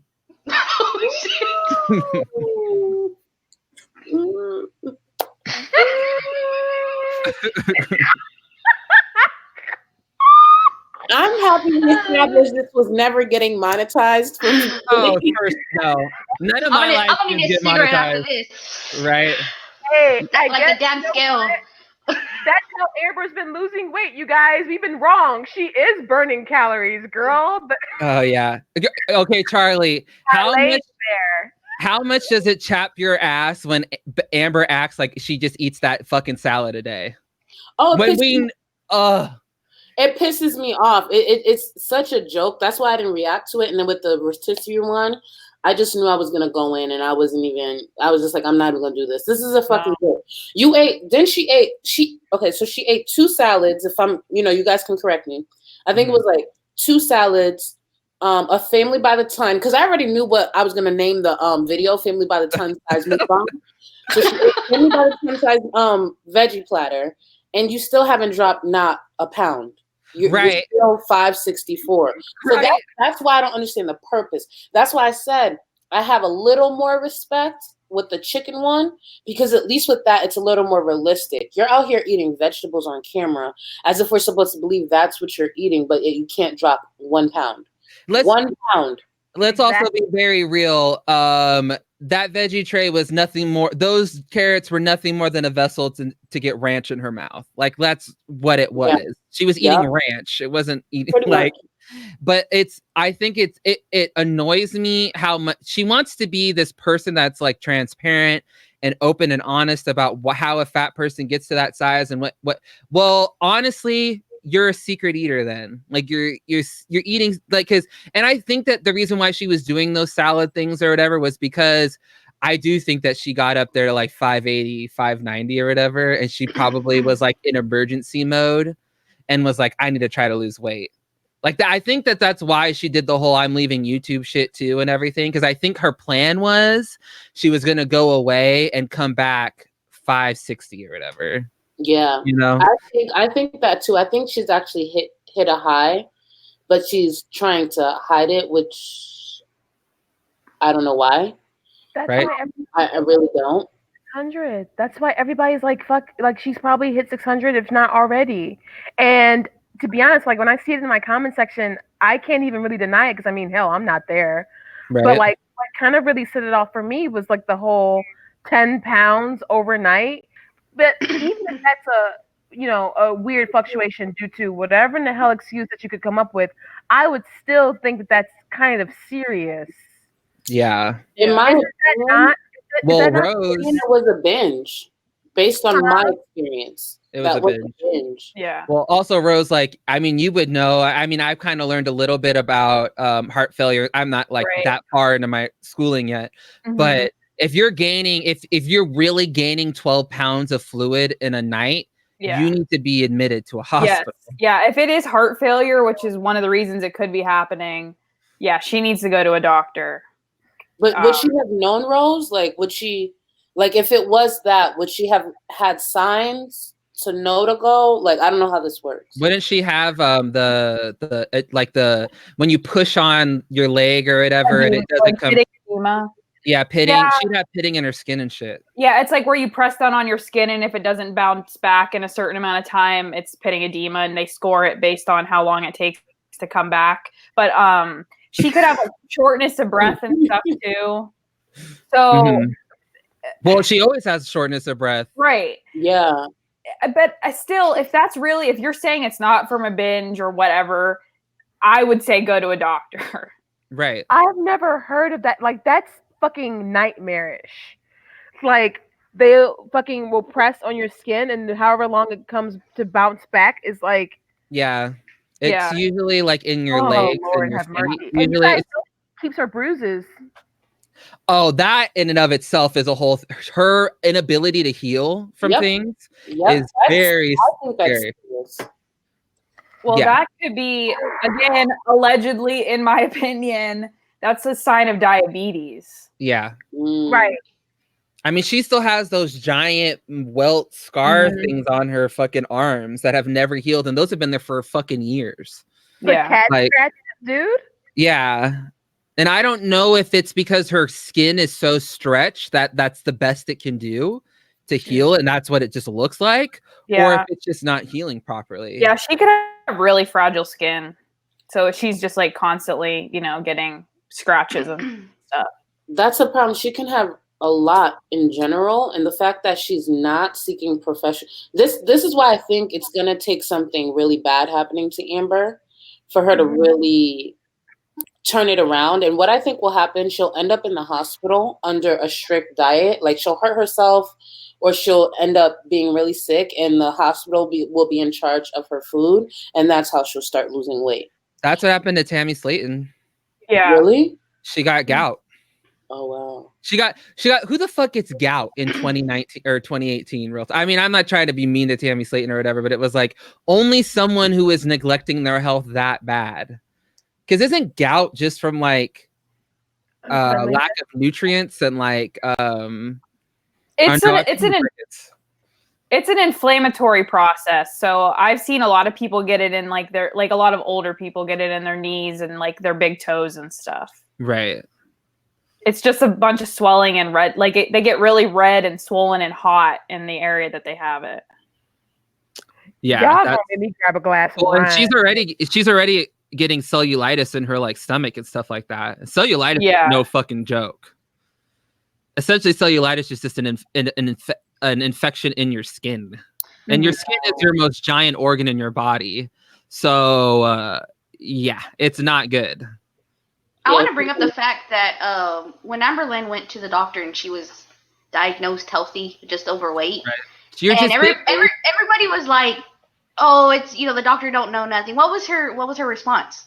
Just because I live in Kentucky doesn't mean the doctor isn't like like the doctor is a real doctor. But then recently, like all the different medical doctors she's gone to, whether it be for nutrition or anything, she was like, "Oh, I don't believe what they say. They're wrong." So how can you sit here and say, "Oh, now the doctor's wrong for saying you were healthy," but yet you bitched at us for saying like, "No, that doesn't sound right," and you're like, "No, she, just because she lives in Kentucky doesn't mean she's wrong." But like, how can you flip flop from that? Like, so bad. Right. She flip flops a lot when it comes to medical stuff with doctors. I've found. Yeah. It's just crazy. Well, she just does whatever is like most convenient to her. Yeah. And whatever is going to like fit her narrative, that's what she's going to go with. So like a doctor telling her that she needs to only eat 1,400 calories a day. Well, nope, that can't be safe. Gotta go 900. And literally, I know, right? Every weight loss doctor is going to tell you virtually the same thing too. Like they just are, you know? So I don't know why she continues like. I love the fact that when she bitched about her new weight loss doctor and she talked about the beef jerky, and then the next, like, after she quit, the next video when they stopped at the gas station, she was getting beef jerky. Right? Yeah. Like, it was like, what the fuck? Like, I know. Isn't that considered trolling? Because again, I'm new to this online world. Isn't that trolling? Because you said you quit for this, and then you sit there and you eat this bag of jerky. Not to mention, we've never seen her eat beef jerky before. I've never seen her eat beef jerky before. Never. Well, and also as someone who eats beef jerky a lot because it is a high protein, low carb snack, there are low sodium jerky. Like there is jerky. You can get chicken jerky or turkey jerky that has way less salt in it than regular beef jerky. Like that ultra light mayo. Right? Yeah. but also eating beef jerky as a snack isn't a bad snack. Like if you eat a regular serving size of it, it's a decent snack. Like if this bitch could eat a rotisserie chicken, she could fucking eat a beef jerky. I know, do I just fucking salt in a rotisserie chicken, bitch? I love how the doctor was like, "Oh, you can either have this Greek plain yogurt or you can pick the jerky." And Amber's like, "I'll pick the jerky." Yeah. Right. And she didn't like the whole thing too. Half of a day, like 6 hours is all you were able to do, and your life is on the line. 6 hours? That's all you had? 6 hours? She could have hired a meal delivery service to follow that plan. If I could afford that, I'd do it. Shit, it'd be so easy. Like, are you kidding? Are you like a meal? Like this girl can afford so many different things. She could hire a private chef to come to her home every day and fix her 3 meals. Okay. That's how much money she makes. Listen, I wouldn't mind if Amberlynn flexed on us with her health. Me too. Flex on me with that personal trainer. Flex on me with that personal chef. Flex on me with that maid. Flex on me with that pedicure. Flex on us that way. Right. I agree. How do you stupid? Right. She could literally send Becky to school for culinary arts. Right. In the time that Becky's not had a job, she could have gone to culinary school. Exactly. And Becky, put the coloring books down. Put them down. We're gonna cook. Like that's. Becky could have been taking classes and gotten a fucking certificate in nutrition already if she really wanted to. Yeah. Or graphic designer. She likes to, if she likes art. Right. Same thing with Amber. Amber has nothing but time and the resources to really educate herself on the proper ways to lose this weight, but she just chooses not to. That's the thing that gets me the most is it's all a choice. And every day Amberlynn makes a choice to just be a worse person. Yeah. And it's like, how don't you ever get tired of waking up every day and fucking failing? Like, wouldn't that get fucking old after a while? No, because her bank account is fat. Exactly. Yeah. But her bank account could be fat. Going like where is it really going to her fucking binging? Like, is she really spending thousands on junk food? Yeah. Is she? I do believe. I'll be clear. I do believe she saves quite a bit. I do believe that, but it also costs a lot of money to be obese. Mm-hmm. Like the amount of food. Well. To have a problem with binging and be obese, because binging costs a lot of money, whether people want to recognize it or not. It costs a lot of money. When I was at my worst, I was spending like over $1,500 a month on food, and I got up to $400. So someone who is 200 pounds over that, I can only imagine. And it's 2. You got to remember, there's 2 of them. And you probably didn't. And you probably didn't eat out every meal either, though. Because most people can't. Oh, you did? I didn't cook for about a year. Not every meal was bought. The only reason I say that, like, say if I went to a friend's house for dinner, which was like once a week, once every 2 weeks. In that case, I didn't buy my meal. But anytime I was responsible for feeding myself, it was bought. You say $2,000 a month, Charlie? $2,000? Yeah, it was disgusting. Just ordering out? Starbucks knew my order. Right, in the morning. Found out Starbucks was my order. Starbucks has a peephole, and that's how I found out, because I would drive up and they would just say, "Hey, Charlie, your order is this," and I'm like, "How are you knowing? I know you know my order, but how are you knowing it's me?" And they're like, "There's a peephole." Starbucks knew my order. My Chinese food place. Yeah, the Chinese food spot for lunch always knew my order. I only had breakfast at Starbucks or Dunkin' Donuts or McDonald's. 9 times out of 10, it was Starbucks. And some mornings I would get my Starbucks order, which was a venti iced dirty. I hope actually, let me mention this. I hope this doesn't trigger anyone. I apologize. I should probably say that before I start speaking. But my Starbucks order would be a venti iced dirty chai, single shot with whipped cream and a warmed up cheese Danish.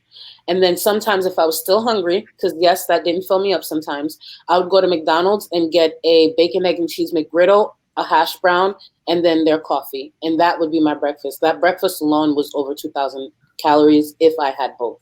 My mouth is watering right now.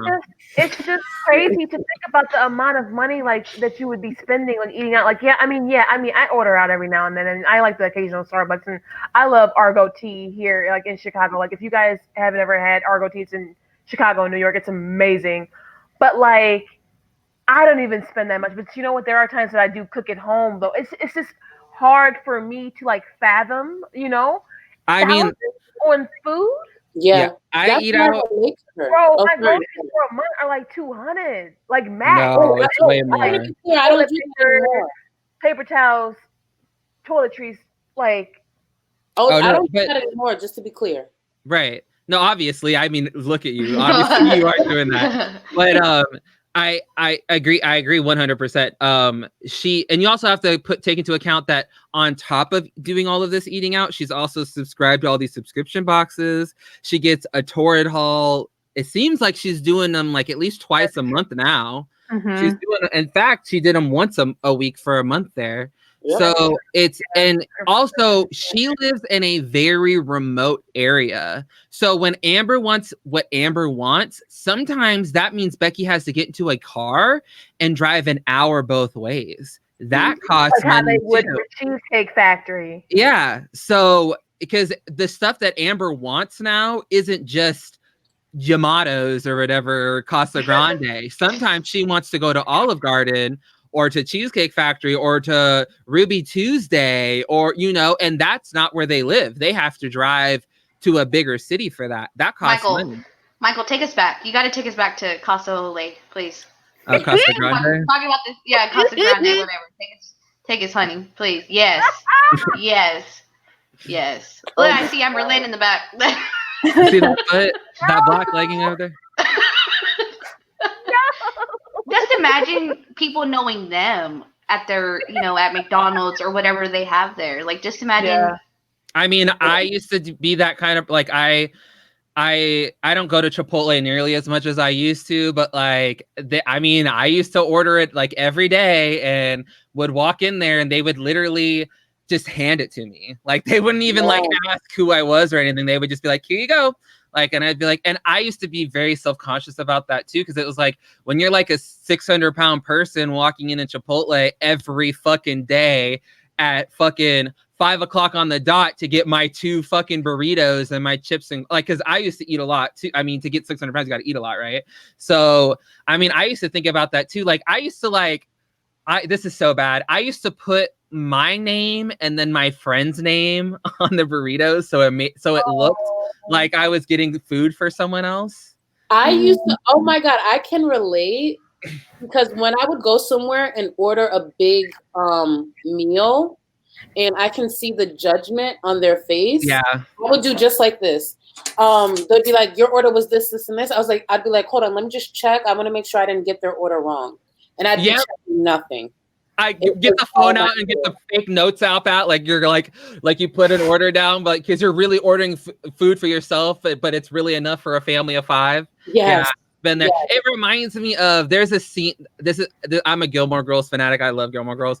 There's a scene in Gilmore Girls where Paris and Rory they break up with their boyfriends on the same night, and Rory goes to Paris's apartment, and she's yelling in the background. She's like, "Get the bowls ready, guys! Get it all, get it all out," because she thinks that the Chinese food truck guy or the Chinese delivery guy is there, and she ordered so much food that she didn't want people to think that it was just her by herself. I was that person. The pizza guy would come and I'd be like, "Get the paper plates out, guys!" But really, the 2 large pizzas are just for me, and it's like, I'm sure they do that. But I don't know. It's sad. It's a reality that a lot of really overweight people deal with, because you know all those people are looking at you crazy. Yeah. And it just falls into even that doing that. It just falls into the lies that you're telling yourself, because instead of changing the behavior, you actually rather pretend there's an additional person to this order instead of addressing the fact that you are ordering for a family. Yeah. As much as I don't like what she did in Lexington, I'm positive I've eaten like that before. Same. I am positive I've eaten like that. But I wasn't looking at it like, damn, you're sitting here eating for a family of 4. How disgusting. When I really sit here and thinking about the rice that I used to take or eat or whatever, it's like, it really could have fed a family for real. Yeah. And you just live in this denial and you make one excuse after the other. But it comes to a point you have to stop lying to yourself. But see. Oh, go ahead. Sorry. Amberlynn doesn't see that. Amberlynn's at home. The person that sees it is Becky. Y'all are telling us stories that y'all actually went to these restaurants and experienced it yourself. Amberlynn has this delusional, has this, little mask over her face, and it's Becky. How do you think Becky feels? But you know what Amberlynn can't deny, and I will always stand by this. Amberlynn can't deny the fact that she can't wipe her ass. Amberlynn can't deny the fact that she probably hasn't seen her vagina in a really long time.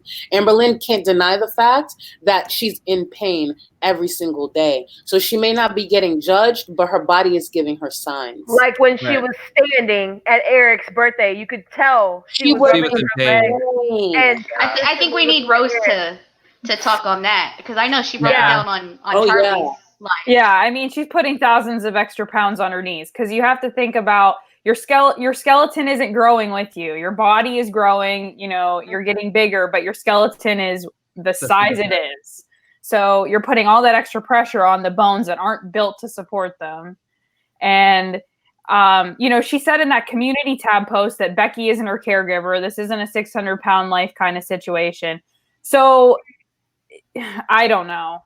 She'd have to be using specialized equipment that I don't know that she's gone to a hospital and got trained to use or had therapy to get trained to use it.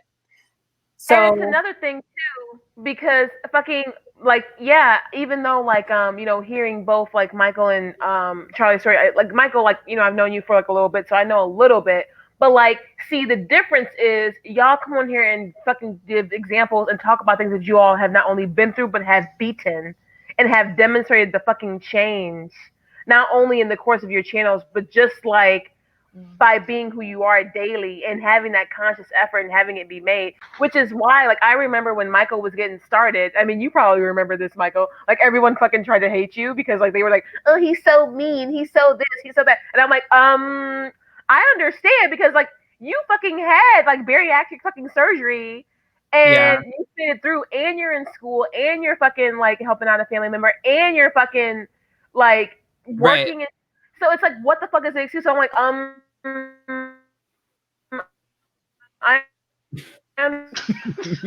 sorry. Yeah. I'm sorry. That sounded so funny on my end. I don't know if it sounded funny on y'all's.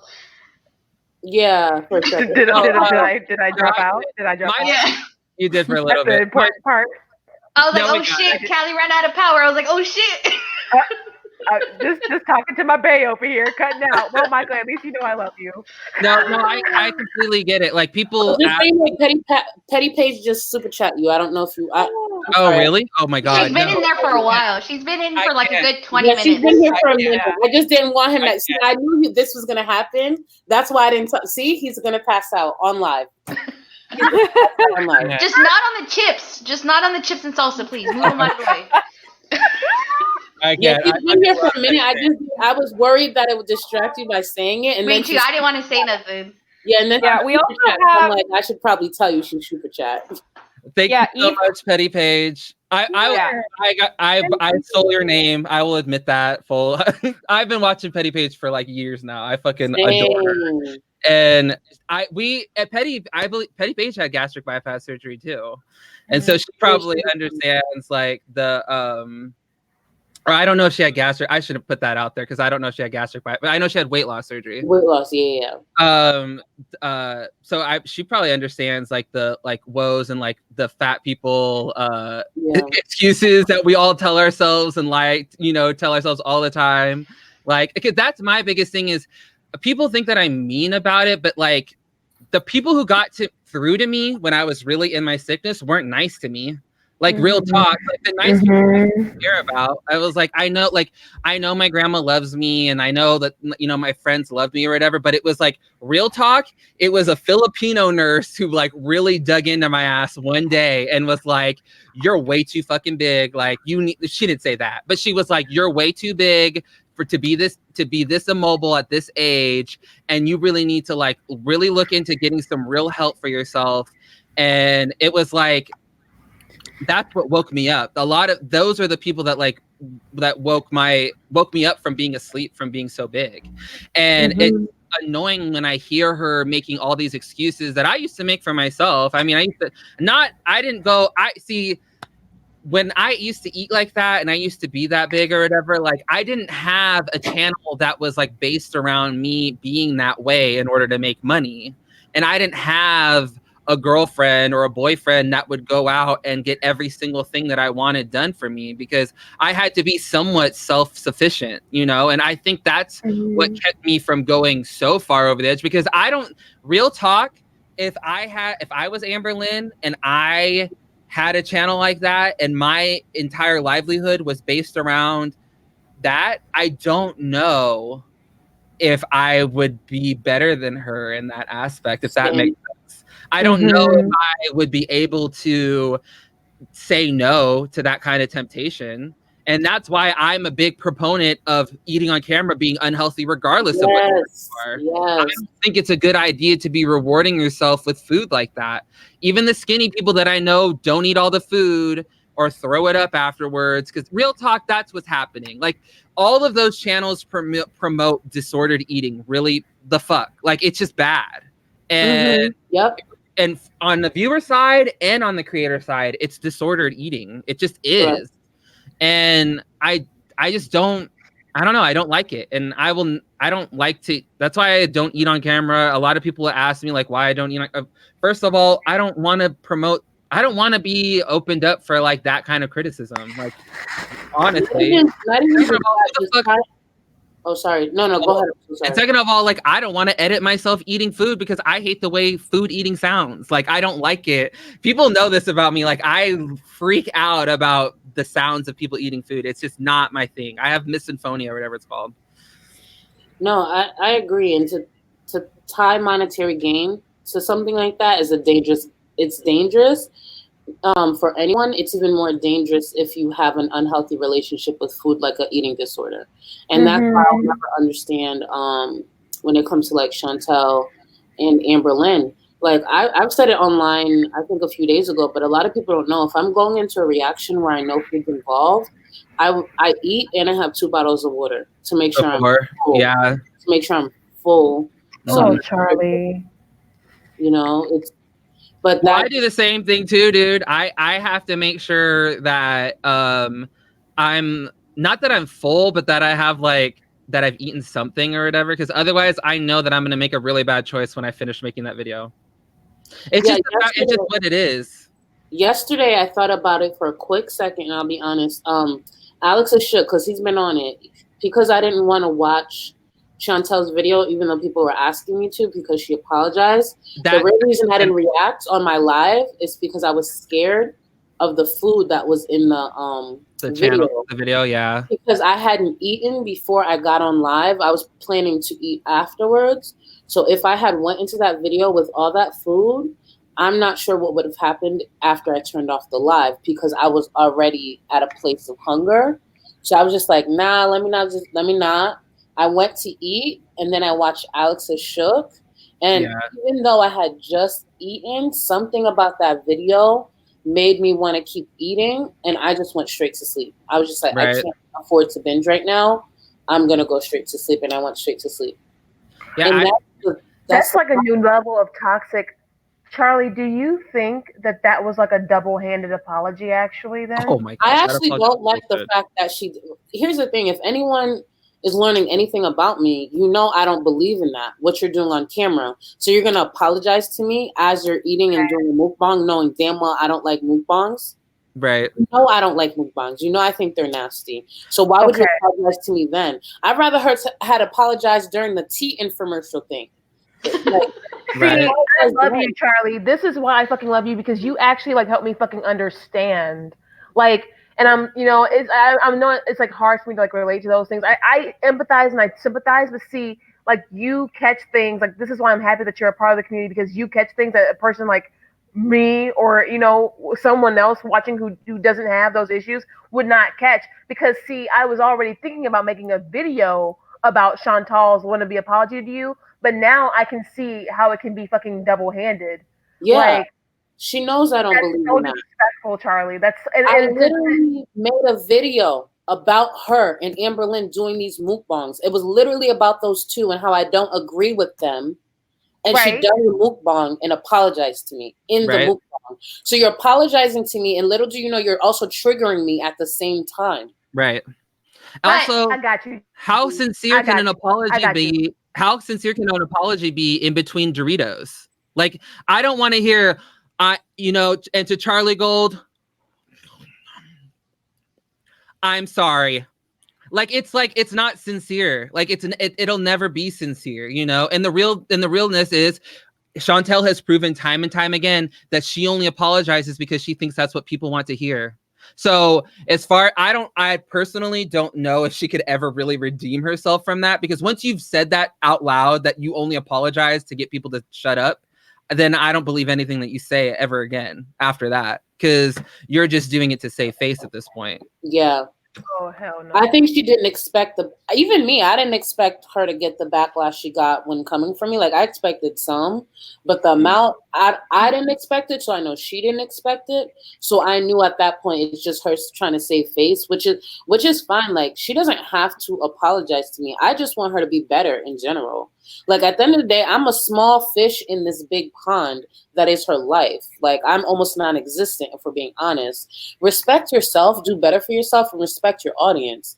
You don't even gotta apologize to me if you just go on and do that. You don't have to apologize to me. But it also turn around and do the same thing. Sick she is. It displays how sick she is in her goddamn illness to come on here and do that shit. That's like that in my opinion is a new low that I would not have seen if you hadn't explained. And I'm disgusted. And I got you. I got you as always, cool. Thank you. I'm the pit bull. They call me the pit bull of fucking. To come on your channel and to make videos of you being distraught and upset about being overweight, and then also being scared she said that she's scared about getting the surgery because she is so overweight. And the first thing you do is a pepperoni pizza poutine mukbang, and then a Subway footlong mukbang with Doritos, and then another. It's like, girl, you're a fucking liar. In that thing she ate, the Subway, she chose Italian urban cheese. She chose chicken bacon ranch. Right. Like, bitch, it's called sub in a tub. You don't need the bread. You don't need those. And she's like eating the Doritos, and she's like, I don't even like these. Then, bitch, why are you eating them if you don't like them? The fuck? No, can we talk about the icing on the cake, the diet soda? Oh, yeah, right? I love that, too. Also, there was lipstick on her fucking cheek or her chin the entire time. From the beginning. From the beginning. Like, is the view, can you not see yourself from where the camera is, dog? Like, my God. It's just, she just, I don't know. And like I've said before, I think Chantel's biggest gripe with Charlie isn't because she's losing weight, or it could be, but I think it's because you get more views and people find you inspirational. I said that in my video when I was talking about that community tab post. I think the reason why a lot of people watch you, Charlie, is because you are inspirational and you're out here doing the damn thing. And educational. And that too. And Chantel will never be that because she lives in her own reality and it bothers her that so crazy. She could if she wanted to. Like she could. What they don't realize with Chantel and Amberlynn don't realize they can run laps around me when it comes to. What up, WiLLo? Hey, WiLLo. Are you good? Hey, how's it going? I didn't want to interrupt. I'm sorry. No, you're fine. You're fine. Hijacked the link that was. Oh yeah, I sent the link out. I just was like, "Here's links." I just sent them to everyone. Well, I appreciate you guys stalling Amberlynn. I'm sure she won't upload while you're. Oh no, even if it's 11:59, she will upload. A part of me wonders if like that should be our new tactic, like to get her to not upload. Like if we just like stream in shifts, right? And we just like keep a perpetual hater stream going like 24/7 between all of us. Hater. That I would be my work schedule genius. so y'all can know the real tea. Right? That would be genius because we all know she didn't post right now because of this. Joke's on her because we're all still gonna react. Like even if we do it individually and we shut this down, we're still gonna react. And Alex's Shook has the fastest internet I've ever seen in life. I know. Alex's Shook. I need him to give me tips. Who does he have as a company? Because he's just quick with it. But what I was saying is, what Amberlynn and Chantel don't realize, they could have easily run laps around me when it comes to this if they just were honest and were themselves and actually tried. Because yes, we all can connect with a lot of people, but as much as it pains me to say this, something about Amberlynn is so relatable on so many different levels, so many different walks of life, that she, again, and I will say this, could have been the biggest success story to ever touch YouTube. Yeah. The biggest, the hugest. Like I'm talking about Ellen calling, Oprah calling, Dr. Phil calling, the doctors calling. I'm talking about people knocking down her door for interviews, big. Yeah. Probably I agree. picked up by a network, if I'm being honest. She could get her own show. She could get a My 600 Pound spinoff. Yes. I thought that's what she was going to do. We all know TLC has big checks out there for people. Yeah. She's so dumb. She's so lazy. Right? She denied those shows and she lied about it.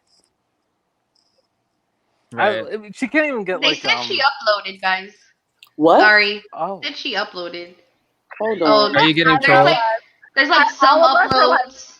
That's what they said, and then I don't see it. No, I don't see it. No, she didn't upload. People are trolling in the comments. I just got a message that we need to go to Chantal's community tab. Oh yeah, I already saw it. She's just like, I'm gonna filter see myself out.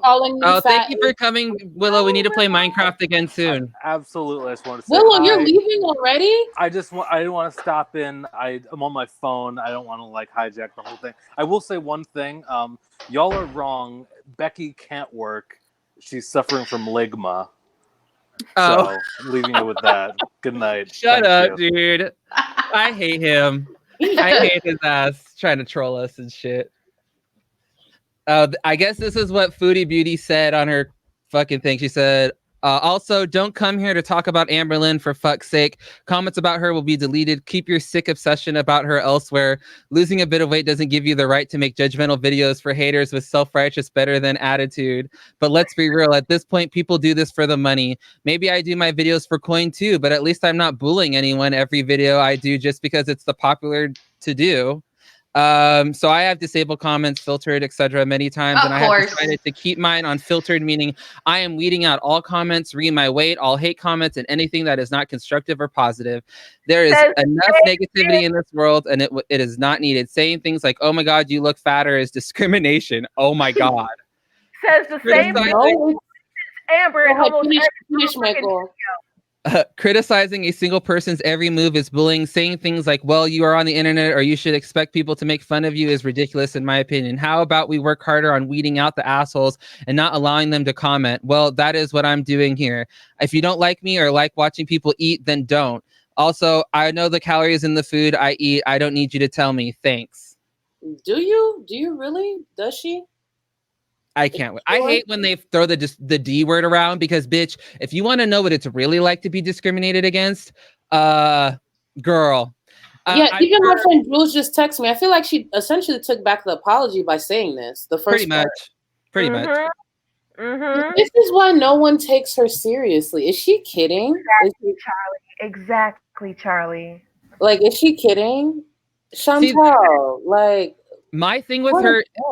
My thing with her is like, if you really feel that way, then so be it. Like, if you don't like channels like ours and you don't like what we say and do, that is fine. That is your fucking right to think that, you know, like there are people that like fucking other, you know, it just is what it is. But I don't know why she like, I don't know. Is it because she can't stay strong in any of her convictions or something or what? Because it's like. Because Amberlynn has all the attention right now. Yeah, that too. That's exactly how it is. Amberlynn left YouTube, and oh my gosh, I gotta leave YouTube too. You know, like it's all about who's paying attention to her. She's trying to drum this up. It's not working though. That's what she doesn't realize. It's not working in your favor. Right. Yeah, I don't know. I don't understand what her. I don't get it. Why even make the video apologizing if the next day you're just gonna like undo it all? Like, I don't understand it. I want to mention. I mean, y'all are talking about, you know, the apology. You obviously know the food is comfort to them. Right. I mean, it's their coping mechanism. Food is comfort for me. So she was hiding behind the food when she said she was sorry. Right. Oh, that's a good point. Amberlynn was hiding. How sick she is in her illness. Like when Charlie broke that down, like that demonstrates just how sick she is. That's how far down she is. Amberlynn was hiding when she said, "Thank you for donating," and she's over here eating. They're fucking hiding. Right? They're hiding behind food. That's it. Like that's how you know it's so legit, because they don't realize you doing a mukbang and saying what you're saying. You're hiding behind your food. Like that's all it is. You're hiding behind your food. I didn't even think about that. It's like a security blanket. Yes. That's the point. They can take on the world with a chicken in front of them, or like that is a very good point, and I actually think you might be dead on with that. I think that they can't be uncomfortable without food. They can't do it. Exactly. But it's so toxic because, okay, like she made that apology wanting Charlie to watch. I swear, like I am so, like I literally, like my eyes are open right now. Like my brain is like working, which is, you know, really cute because I just got off work, so I feel a little dead girl.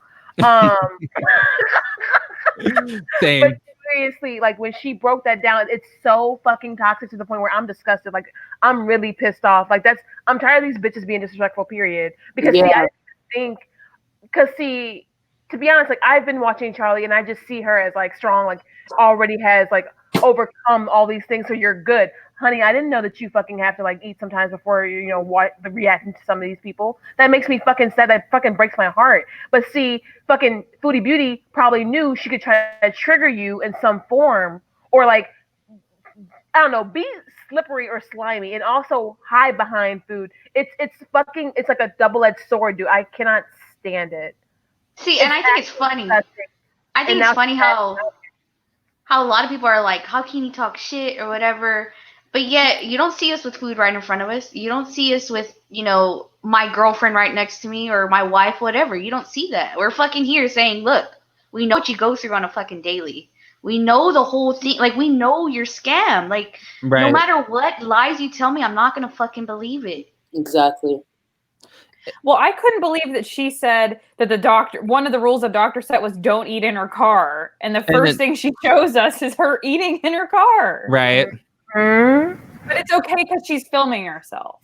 Wow. It's the 80-20. Good hands. Right. The 80-20 thing too was fucking weird to me too. So like she can eat 80% of it and leave 20. Is that what she legit ate 80% of it in that first bite. Like, right? Yeah. And let's not pretend that she's not finishing her meals. I love that too. Like, oh, I didn't eat my whole foot long. Bitch, you ordered it. You ate it. I know exactly what you were thinking. And just because and I love Amberlynn did the same thing too with the Subway mukbang like a year ago or whatever, when she was like, oh, I ate half of it. And then the next hour I ate the other half. So you ate it. Like that was, you didn't save it for the next day. Just because you had an hour break in between your meal doesn't mean that the meal like ended. Like it was a one meal. Exactly. Like you consume those calories in that day. That's the point. Exactly. But I fucking sorry, go Charlie. No, sorry. Go ahead. I fucking laughed watching when she threw away those fries in the dumpster. Foodie Beauty. Oh, yeah. I was like, girl, that sounded light as fuck. I was like, like, you know very well. If you gotta sit on fucking YouTube and show you throwing shit in the trash. Yes. I know. If you have to do that, obviously something's fucking wrong. You shouldn't even be ordering it. That's the thing. Is like, it doesn't matter how you act after you fucking eat it or whatever. You shouldn't even be ordering it. You shouldn't even be filming yourself eating on camera. But Chantel's only life skill is eating. So that's all she has to offer this world. While justifying it. Right, because she went on this whole tangent about how she is educated and she can make money and blah, blah. Do it then. Do it. I dare you. I double dog dare you. I actually have a what is it called? I have a a bet I actually want to challenge Amberlynn to, but it would be towards the end of the year. Mm-hmm. Just to show her how much at the end of the day this like changing her life matters. But I have a bet for Amberlynn. And the thing is, I don't know how far Amberlynn's gonna make it in general, if I'm being honest, but I do have some ideas to really try to push Amberlynn. Like I said, my channel's not for her. Right. But if she's really money hungry, then she'll accept my deal. Well, here's a great idea for a fundraiser. How about I'll match every dollar for every pound you lose. Yeah. Like, how about I'm gonna start right now. Oh my God. I think so many people in this community would agree to that. We will give that fundraiser for every pound you lose. We will put up $1. Yes. You know how much money they would raise? So, well, you know how much weight she has to lose? Shit. I mean, shit. I still won't contribute my coins, but Well, I won't give it to Amberlynn, but I'll give it to a charity of her choice. Yeah. Okay, a charity. Okay. Becky's mom. I would so be down with that. Every pound she loses, we put up $1. I'm down. I'm down 100 right now. If she DM me on Instagram, Twitter, or all wait. Do we gotta go by ounces too? Because no, you're kind of pushing it there. Whole you're kind of pushing it right there. Whole pound. Period. Whole pound. 0.286. And I want her weighed in a doctor's office. I want an initial weight at a doctor's office and the final weight at a doctor's office. You think Amberlynn would agree to a because I'm still really big. Do you think Amberlynn would agree to a weight loss competition with me? Well, she's done them in the past. I think so. Excuse my language. Like biggest weight loss wars? Percentage of weight, because you're different weight percentage. And if she wins, I never react to her on my channel ever again. No, ever again. Dude. If I were Amberlynn, I would take that up. Real talk. I would take it. If this person was coming up here and really giving valid points and really having people looking at me sideways even more, I would take it. I agree. I would too. So if somebody send the message to Amberlynn. Desby, you hear? I'm just kidding. Right? Send the message Desby trying to blow up the chat. Girl, bye. All our weigh-ins have to be live. Every single one. It's for 2 months. If she wins, I never speak her name on my channel as far as a reaction, because she's still a good talking point. As far as the reaction, I will never speak her name when it comes to that. But if I win, what do you get? Live. She has to go live with me for 2 hours and answer questions without rage quitting. I'm sorry to say. Queen. I'm sorry to say she's too much of a pussy to do it. Oh, for sure. Too. Oh, Charlie, Yeah, I will send you so many receipts. I'm like, Charlie, girl. I would love that. I would She's love too that. much. Never react to her ever again. Why not? It's saving your life. It's bettering your life, and you get this person out of your life at the same time. Amber, if you're here, I would take her up on that. Real talk. And if you want to do the matching pound thing, I'm down to do it. And I know a bunch of other people that would do it too. I'd be down. Yeah, she me could too. easily raise. She could easily raise like $10,000 if easily. God, and could you imagine how many views that would get her? I mean, that's all she cares about too. Oh, it'd go viral for sure. Yeah, I would do it. I would want her to do the competition over anything, just to see how far. Because deep down, I actually think Amberlynn, if we're as similar as I believe, I think Amberlynn's actually a very competitive person. So I feel like she would at least try. I'll be honest with you, I don't think she would win. No, I don't think she'd follow through, but I think she would. The gym like daily, Charlie. You've been posting on your Twitter. You've been motivating like not only like yourself but like your community, girl. Like, girl, she can barely get out the bed. But the fact that she's double my size, she can literally do a 10th of what I do and lose it like that. That's like she can. Yeah. Go ahead, Michael. Sorry. Dude, if she literally only ate 1,500 calories a day, she could drop like 50 pounds in a month. Easy. Yes. Easy. And not even move. Real talk. Not even get up, walk around. No extra exercise. And honestly, she's so heavy that I would almost say don't like try to push yourself, because she could actually hurt herself. I am surprised she hasn't broken her leg yet or something. Because I've heard stories of people.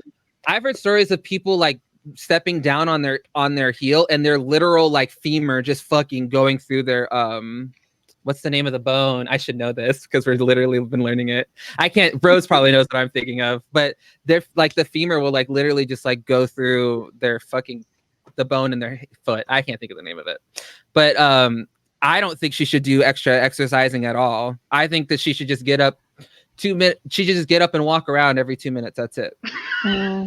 I mean, that's what she should do. Or not every 2 minutes, she should get up and walk around for 2 minutes, like every hour. I'm sorry. I saw his super chat and it cracked me up. It said Michael would pay out $5 and be owed $50.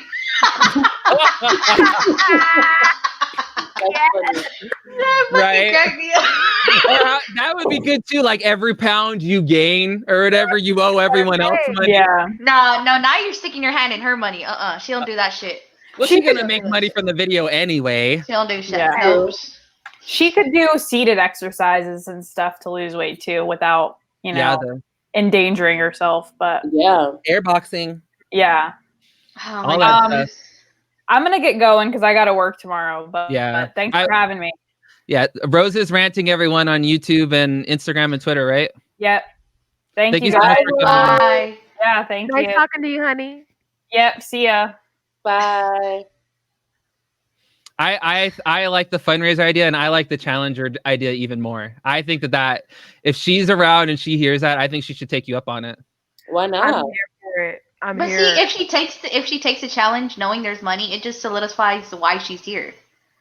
Like, well, no, but the prize is me never speaking, reacting to her again. But exactly, because you're taking her money too. Oh, if you think about it, you know, like that's true. For her to, so it's like, oh well, to say to like be like, oh yeah, I'll do it, and then not say, oh, it wasn't about the money. But it's just. I don't know. For me, it would be about pride. I don't even care if she said it was about pride. For me, I'm not gonna lie. If I was her, I would take it just off the strength that you just sat here on this public platform with thousands of people, and challenge me. I'm taking it. It's not like some crazy challenge where it's ridiculous. It's literally me saying lose weight. That's it. If I was her, I would take it. Why not? She's got nothing to lose. Actually, I would challenge Chantel too. Sorry. I don't know what the prize would be, but I would challenge Chantel. It's just I don't talk about her, so I'm not quite sure what the. Actually, I don't think Chantel's making a lot of money. I would challenge her for cash. Chantel's suffering abuse. When I did that video checking Chantel's social blade, let me just go ahead and check again. But like literally, like I think it said that she's only making like 1.1K, but let me go ahead and check again. I was shocked. I was actually shocked. Yeah, like it's not. Which is part of where the frustration with her is. Which, okay. Well, the thing is guess what? Like, there's already a big girl on camera that eats, and she's way more entertaining than you. So yeah, I mean, that's I gotta give her. too. She's not entertaining. She's not at all. Like even her stories are both 1.8. She's like, guys, so yeah, and the doctor, and it's one time. So I can't wrap my head around it, and then to you need add more shifty eyes. Huh? Way more. You need way more shifty eyes. Yes, yeah. She does it at home. Why does she do it at home? Because she's always on bullshit. Because she's worried that BB's real wife's gonna walk in and really see what the fuck's going down in that room. Hold on. Yeah. It's right? really weird. That's why I be having her in my thumbnails, because I know her ass is forever on bullshit. She's always like, I'm gonna say this fucking shit. It's like, bitch. Like, you would think she's on America's Most Wanted, because she really. And I'm like, Chantel, what are we looking for? What are we looking for? Because why doesn't she like drive somewhere where like people aren't walking around her then? If she's that self-conscious about it. She does it at home too. I thought it was because of that, but she does it at home, which is concerning. Did you see the clip where Yaba showed her killing the roach with the Pier 1 airport? She left that in the video. That's disgusting. She killed the roach and she leaves her farts in the videos too. Like, she is fucking vile or whatever. If she's not talking about shit and fart and fucking random dudes or whatever, like, because she got no self-worth for her body, I guess. I don't know what it is. She's crazy. I don't. Like, we saw you kill that roach, bitch. Like, who leaves that? Well, Amber Lynn. I think she took a page out of Amber, because literally Amber Lynn had a roach fall out of her fucking hair. True. So, I mean, it's still Amber Lynn did it first and did it better, Chantel. That's true. She left it in there. Just like she left her toe in there. Amber Lynn's doing all this on purpose. Oh, for sure. She knew right away that when she showed the toe, she was gonna get all that shit, and then immediately make a community post tab talking about how like upset she is with people making fun of her feet.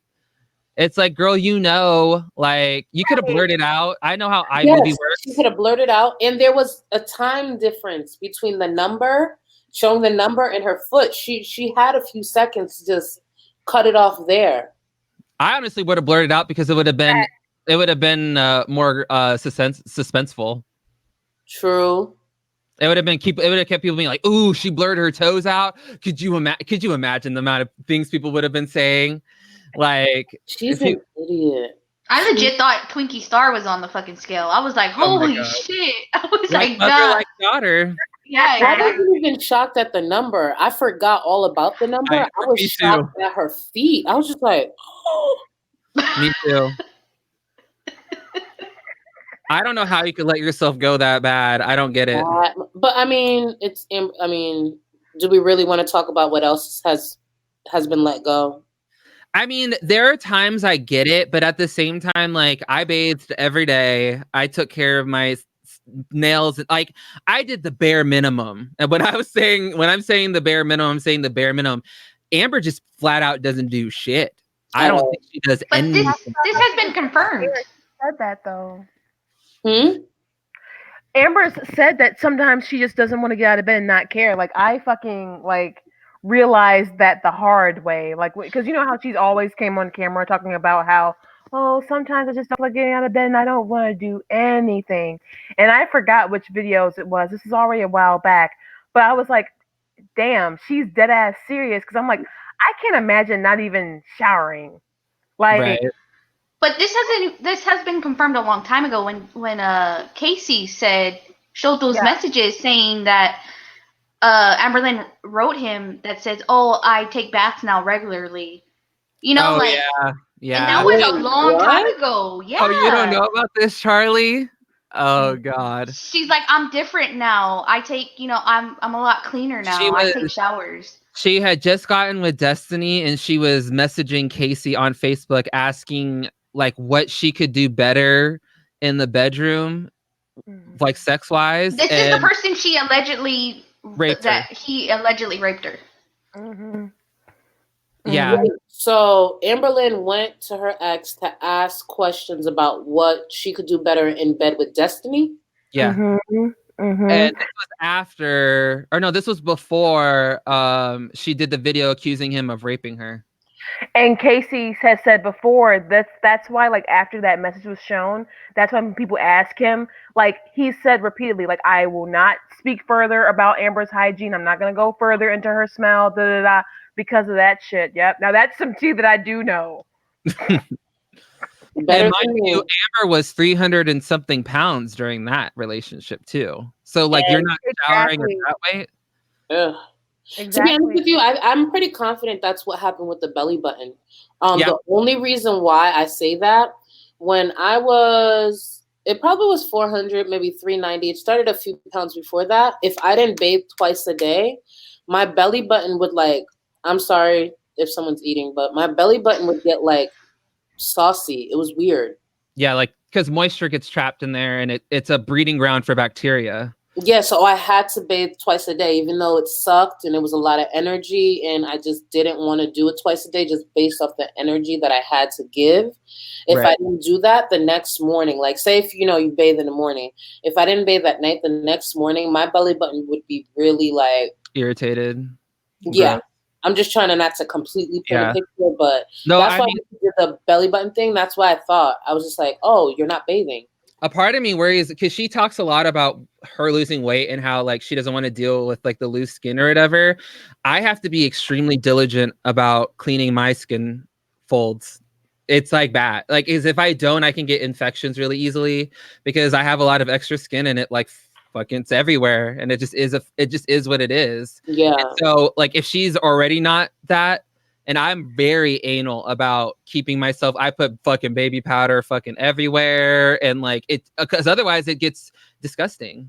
And it's just it's I don't know. It's gross. It's sad and gross, but it's her life, I guess. That is sad. But she's worried about the wrong things. But how bad do you think it's gonna get now that Becky has to deal with her mom? I don't think Amber cares. Amber's going to continue to live her life and continue to do what she does. But I'm talking about, like, her hygiene wise. If she went, Becky left for how many days? 3-4 days when that happened. And she looked like she didn't bathe when she was sitting at that table. And it's kind of like, I mean, like, what are you gonna do when Becky's not there to remind you to go take a bath or to help you? Well, what may save her is the fact that she'll probably be on outings with Destiny. So right. I don't see her wanting to stink around Destiny. So I could see her maybe taking a shower for that. Right. I agree. But see, that's the problem. Taking care of your own hygiene for other people. You should want to fucking take care of your hygiene for yourself. I've never seen it, dude. Yeah. I've never seen it. And it kind of makes you think about the things that you take for granted. Like, how y'all talk about, like, the belly button issues and, like, the folds and stuff. It's like, that's stuff that a person, I take that shit for granted. Like, yeah, I shower daily and stuff like that, but it's like, you don't think really about how hardcore the struggles are. I mean, I know you did the struggles about obesity. Mainly, like, I just felt bad for you, Charlie, but it's like, I know that there are so many other people who struggle like that too as well, but it's also like, it's kind of interesting, to see, but see, that's the same fucking argument though. That's something that you have already fucking worked towards, and you're already fucking setting a positive example towards. Like, I don't know. I was almost starting to feel bad for Amber again, just right there in that moment. It's like, no, that bitch still don't got no goddamn excuse. No. Well, and someone who hasn't been... guys, she did upload. Okay. What? It's called update. Okay. Well, let me just say this, and we'll wrap this up, and then we can go and you guys can go and watch those and react to those if you want to. Shit, But I ain't I gonna wanted to react say to it. it. You're right. I'm not gonna react to it.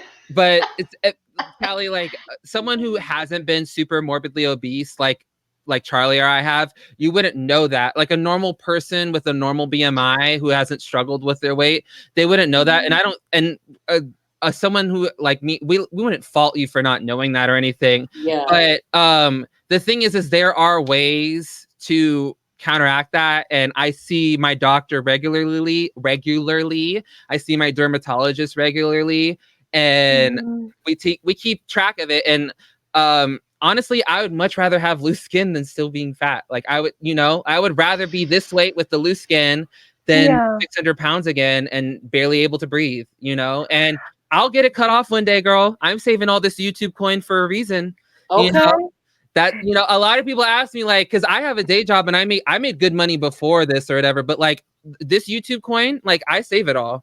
I save it. The only time I spend this money is when I'm buying things for this channel. So buying the green screen, buying the lights, buying the camera, buying the microphone, buying the headphones. Make sure you put $10 aside. Put $10 aside because that's the weight that Amberlynn goes up and down. Yeah, and I keep $1,500 in my wallet at all times, because you never know. You never know. Yeah, that's why I'm thankful for you guys, because I mean, you guys know, like, just like as my friend, I know Michael really knows, because we've had this conversation before. Like, I don't know, that's kind of been like a slight insecurity of mine, is like my relatability to my audience as far as that, because sometimes I do feel like, well, goddamn, like I don't have that story, I don't have those struggles, I have other ones. So sometimes, like, I appreciate when I'm able to just talk to you guys, and like you guys open up my mind and stuff, and like Charlie, ever since you've come on the scene, I have learned a lot. I mean, yeah, but I think Charlie coming around, because I think I mean primarily the people that watch Amberlynn are women. That's just a fact. Like 90% of my demographic is women, and I think me coming on here and talking about it isn't as relatable, because a man loses weight way differently than a woman loses weight. It just is. That's just how it is. Our body, our chemistry, our physiology, it's different. It just is. So I think Charlie coming up here can talk to more women about that, because it's very different being a fat woman in this world than being a fat man. It just is. There are privileges to me being a man and being fat that are different than Charlie has had to experience, I'm sure. Yeah, but even so, I feel like all our perspectives matter, because I react or have an idea or have my thoughts, but then I listen to Callie, I listen to KitKat. I literally take something different from all of you. Mike will say something, and I'm like, oh, I didn't think about it like that. And I'm just like, that's why everyone is so important, because look at what Kat just did. She said, I've noticed they're always behind their food when they're having these uncomfortable conversations. I didn't know to say that. I didn't either think that. That's why all of our voices matter, because it brings something different to the conversation, and it's important. See, it does. And what made me want to say that was when you started saying going to get your food and seeing your thought process of, I feel ashamed. Well, I'm like, well, if they feel ashamed, what do they go for? Food. Yeah. That is one constant in Chantel and Amberlynn. The one thing that is very similar is them not wanting to be uncomfortable. They cannot handle being uncomfortable in the slightest. And a big giant chunk of losing a lot of weight is being uncomfortable. Oh yes. That's the majority of it is. Not being able to eat when you want to eat, having to work out, losing the weight, and your clothes not fitting right anymore. It's a lot. It all fucks with you up here. It really does. And that's why I'm a big proponent of therapy. I talk about my therapy all the time, because without it, I don't know where the fuck I'd be, so.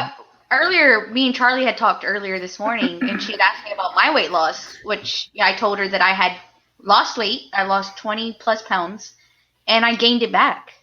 And, and I told her, I was like, I feel bad for myself because I just stopped. I just let myself win. I saw the results. I mean, I was the skinniest I had been since high school. And I just stopped because I just didn't want to do it anymore. I let my laziness win. And that's where I'm at right now. And that's where I see where Amber Lynn is like, yeah, she lost 89 pounds, but she let it win. And I'm fighting here trying to go back to how I was. I mean, I ran 3 to 6 miles a day. Right. And I would work out a second time. I would jump rope for 30 minutes. I would do, Zumba. I would do whatever. I would do 2 workouts plus go to my job. And I was walking, 18,000 steps a day. And so I know that feeling of overcoming it, and then I know the feeling of losing it because I let myself just be lazy. Mm-hmm. And just know that like that's normal. Real like exactly. Honest to God, and you talking about that in and of itself, you're already way ahead of the game just because you're admitting it and you're talking about it and you're able to verbalize it. That's a really big part of like being able to like to deal and cope with that. Like I had weight loss surgery. If I do not eat and work out like I am supposed to, I still do not lose weight. People need to like really understand that, because people like to think that like just because you get your stomach stapled that you are going to magically just lose a lot of weight. It's true. The first month you're going to lose some weight. You're going to lose a good amount of weight, but if you don't actively work at it all the time, and this is someone that goes to weight loss surgery support groups all the time with 10, 15 people, we all say the same fucking thing. We come in there and we're upset like, oh, we didn't lose as much weight as we wanted to this month. Well, were you doing what you're supposed to do? No. You don't lose weight. It just is what it is. It's a tool. And so, but you have to you have to acknowledge that. Otherwise you can't move forward. Exactly. And and don't think that like just because you gain the weight back that like you failed or whatever. You didn't. It happens. We're big people. Food is our coping mechanism, and for the rest of our lives, it's going to be an issue. It's crazy because when I did it, it was 2017, and me and Kita had gone on a trip. It was our trip. We were going to start the new year. It was like August, and I felt so good. And then that week, Harvey came. I live in South Texas. Harvey came and destroyed everything. Mm-hmm. And I let that pull me down too. And I used it as a clutch. Like, well, like everybody's struggling. Everybody's just working, trying to get back to normal life. Like I don't need to go work out. Like I have other things to worry about. And I let that be an excuse for the longest time. And I can tell you, like, even months from now, I use that. Like, well, Harvey happened, so that's why I stopped running. Right. No, I just used it as an excuse to stop. We all have done it, though. Yeah. We all have done it. I don't want you to necessarily beat yourself up. Oh, no, I'm good. Okay, I'm good. It's just frustrating when people are like, well, you're fat too. Like, I understand that. And I lost the weight too. I lost the weight too. I know how it feels to give up. That's what I'm trying to say. Like I know how it feels to give up and try to go back. But seeing Amber Lynn, she's given up. Yep. But she's never she's not gonna admit it. She's not gonna sit on here. Well, I'll take it one step further. I honestly don't think Amber Lynn thinks she's given up. I think Amber Lynn thinks that she's winning. I think that she thinks that every day she gets, because the way she self-congratulates and the way she's so proud of littlest things, I think that every day she tells herself that, and in her mind, she thinks that every day is a victory. At least she's maintaining. Like that's what you can take it from that. When she says, "At least I'm maintaining," like, girl, you should have been maintaining death. Like, exactly. What are you maintaining? Exactly. I've never been open about this on my channel or whatever.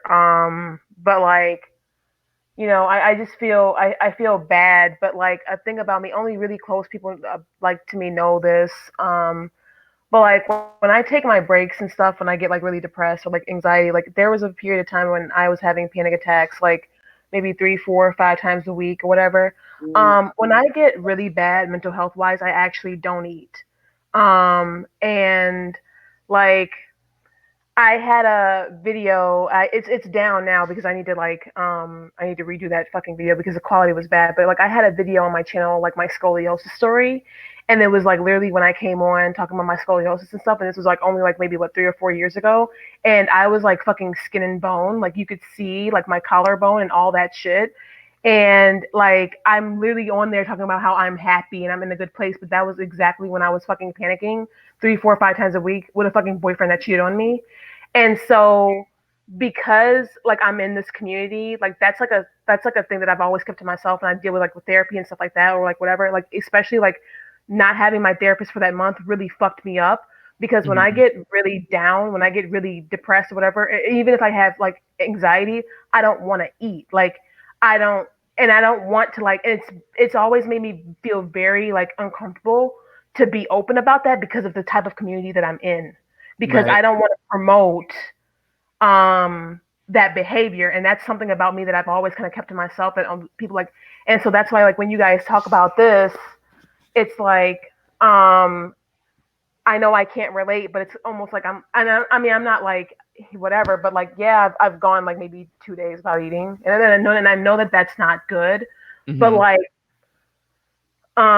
it's just I try to be responsible with my platform, because like I've had it to where like I've taken breaks from my channel and stuff, and people were like, oh Callie, I just hope you know you don't have to take a break, you can at least go live with us and you guys can at least like, you know, talk to us and stuff like that. And I'm like, I can't, because I know I'm not okay, and it's too many people who struggle, like, because I also know that like there are people who are like kind of like attached to me in my community, like they look up to me, and I don't want to dare demonstrate like a bad example. Like it's bad enough that I've had like fallouts and like slight controversies here and there, but like as far as like those type of things, I really try to check that shit, which is why I always am pro therapy too, Michael, like on my channel and stuff, and like that's why I talk about, you know, how important it is, and that's why I talk about the fucking slap in the face. Like that's where I'm coming from.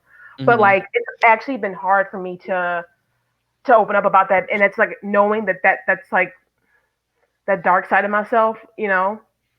It's like well, Charlie and I have had these conversations before, because Charlie's presence has inspired me a lot to want to open up more about things in my past that have been quite difficult to overcome, and things that I still have issues with even to this day. And just know that like not everyone is entitled to know everything about you at all times, and you can share or withhold as much or as little as you want, and that is perfectly fine. You are no one, you owe nothing to no one, and it's better for you to be in a better headspace and be prepared and okay with what you're sharing than to not be and feel like you're forced to, because it's your job to.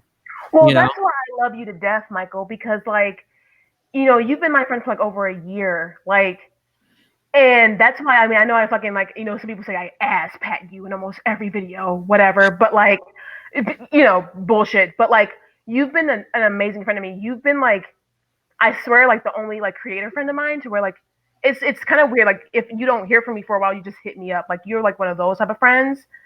I can't tell you how much that means to me, which is why like I go hard for you, dude. Like a bitch you want to come for you, well here I come too, because you know what I'm saying. And it's like, and I appreciate that. And it's almost like that's why like I don't know, I guess it's just like the reason why I get the way I get. I mean, even with Charlie being so open to me, like, you know, because I always kind of felt like I admired Charlie and I looked up to you, right? But then I'm like, well, I don't know how she fucking sees me, because I'm like this little like girl. No. I was your fan. Like I want to make it clear. I was your fan. You know what I'm saying? And I still am. Let's be clear. So I'll never look at it like, I don't know. It's just I've always been a silent viewer.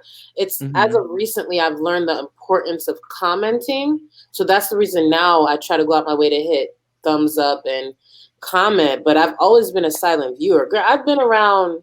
I'm trying to think one of your older videos. I've been around for a minute, like a minute. I was so happy to see another Black girl.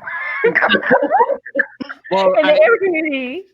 I think Callie, like, just know that like that sentiment that you have for like it's the same. Like I look up, like I love KitKat, I love Think Pink, I love Danny, I love them all. I love you all, and I look up to you because I'm a fucking fan too. Like, and I don't think a subscriber count means shit. Real talk.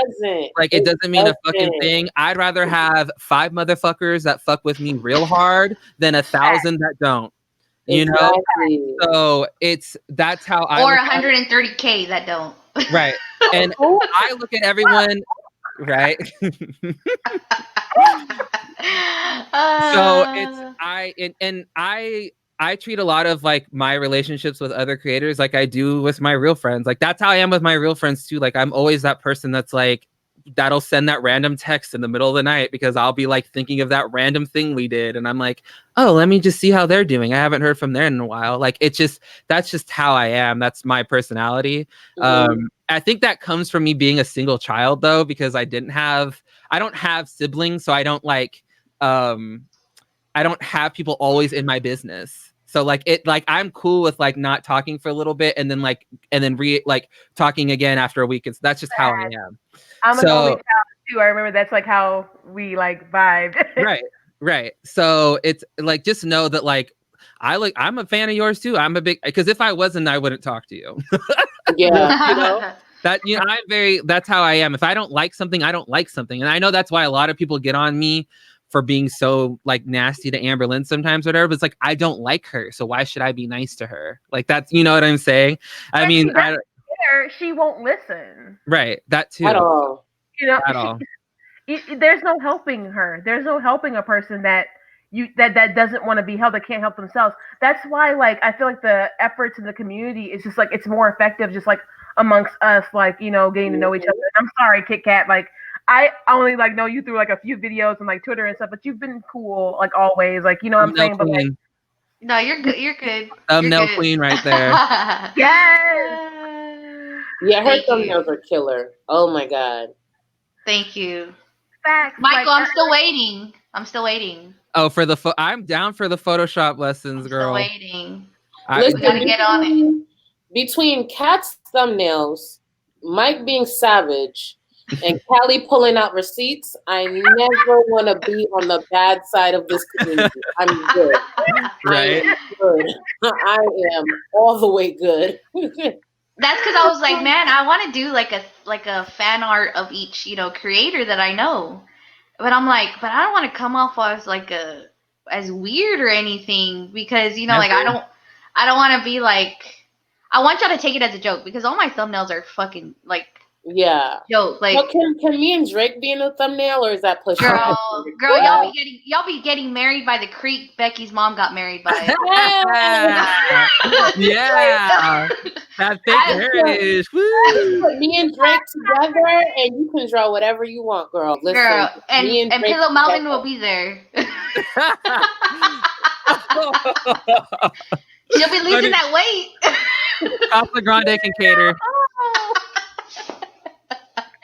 I just think that that's why the efforts are like better, like just shit, fucking Amber won't listen to us, but like there's a whole community that will listen to us. Yep. There's us, and that's why I just always say like I'm thankful and shit like that. Like even with me opening up about that little dark bit about not eating, like I literally have not. That's normally like I spill all my tea like on my channel, right. And it's been something I don't know if I'll ever do a video on it because I'm really not trying to promote that, but like I felt comfortable enough to share because when you guys talk about your stories and stuff, it's like the reason why I'm kind of sitting up here like that is because it's like I low key. It's like, well, I'm the same way. I am the same exact way. I want to mention the chat like right now because they're like freaking out that we're not getting off or whatever. What's happening? But the fact is, if she can let us wait, she can wait too. Yeah. Well, my thing is I see Danny. Hey, baby.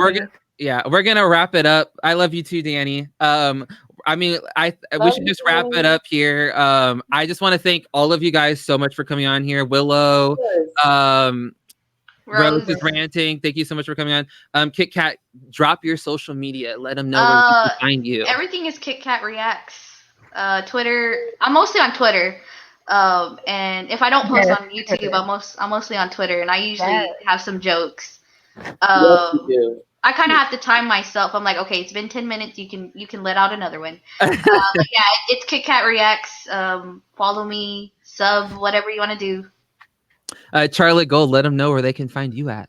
Well, it's X, Charlie Gold X. That's the only handle I have. Twitter, Instagram, and Snapchat. On YouTube, it is just Charlie Gold. If you want to see my daily workouts, it's on my Instagram. If you want to see me just talk about anything, it's on Twitter, and Snapchat is, I'm working on it. And our resident free spirit, Callie, where can they find you at? Yes. Everything is Life of a Free Spirit the way it's spelled. You can also find me at michaelsasspat.com. It's a website. I hate you. I hate you so much. You can find me under the fupa, you know, whatever. Fucking Callie. That's funny. Well, thank you, Michael. Everything is that. Seriously, thank you. I Thank really you, Michael. appreciate this. Thank Thank you, you. Petty. And you guys can find me at MichaelBePetty on everything. And until next time, toodles. And I'm going to react to that fucking video right now. Me too. So get ready. Yeah. Your inbox going to be lit the fuck up. Right? Later, guys. Thank you. Bye, guys. Bye, y'all.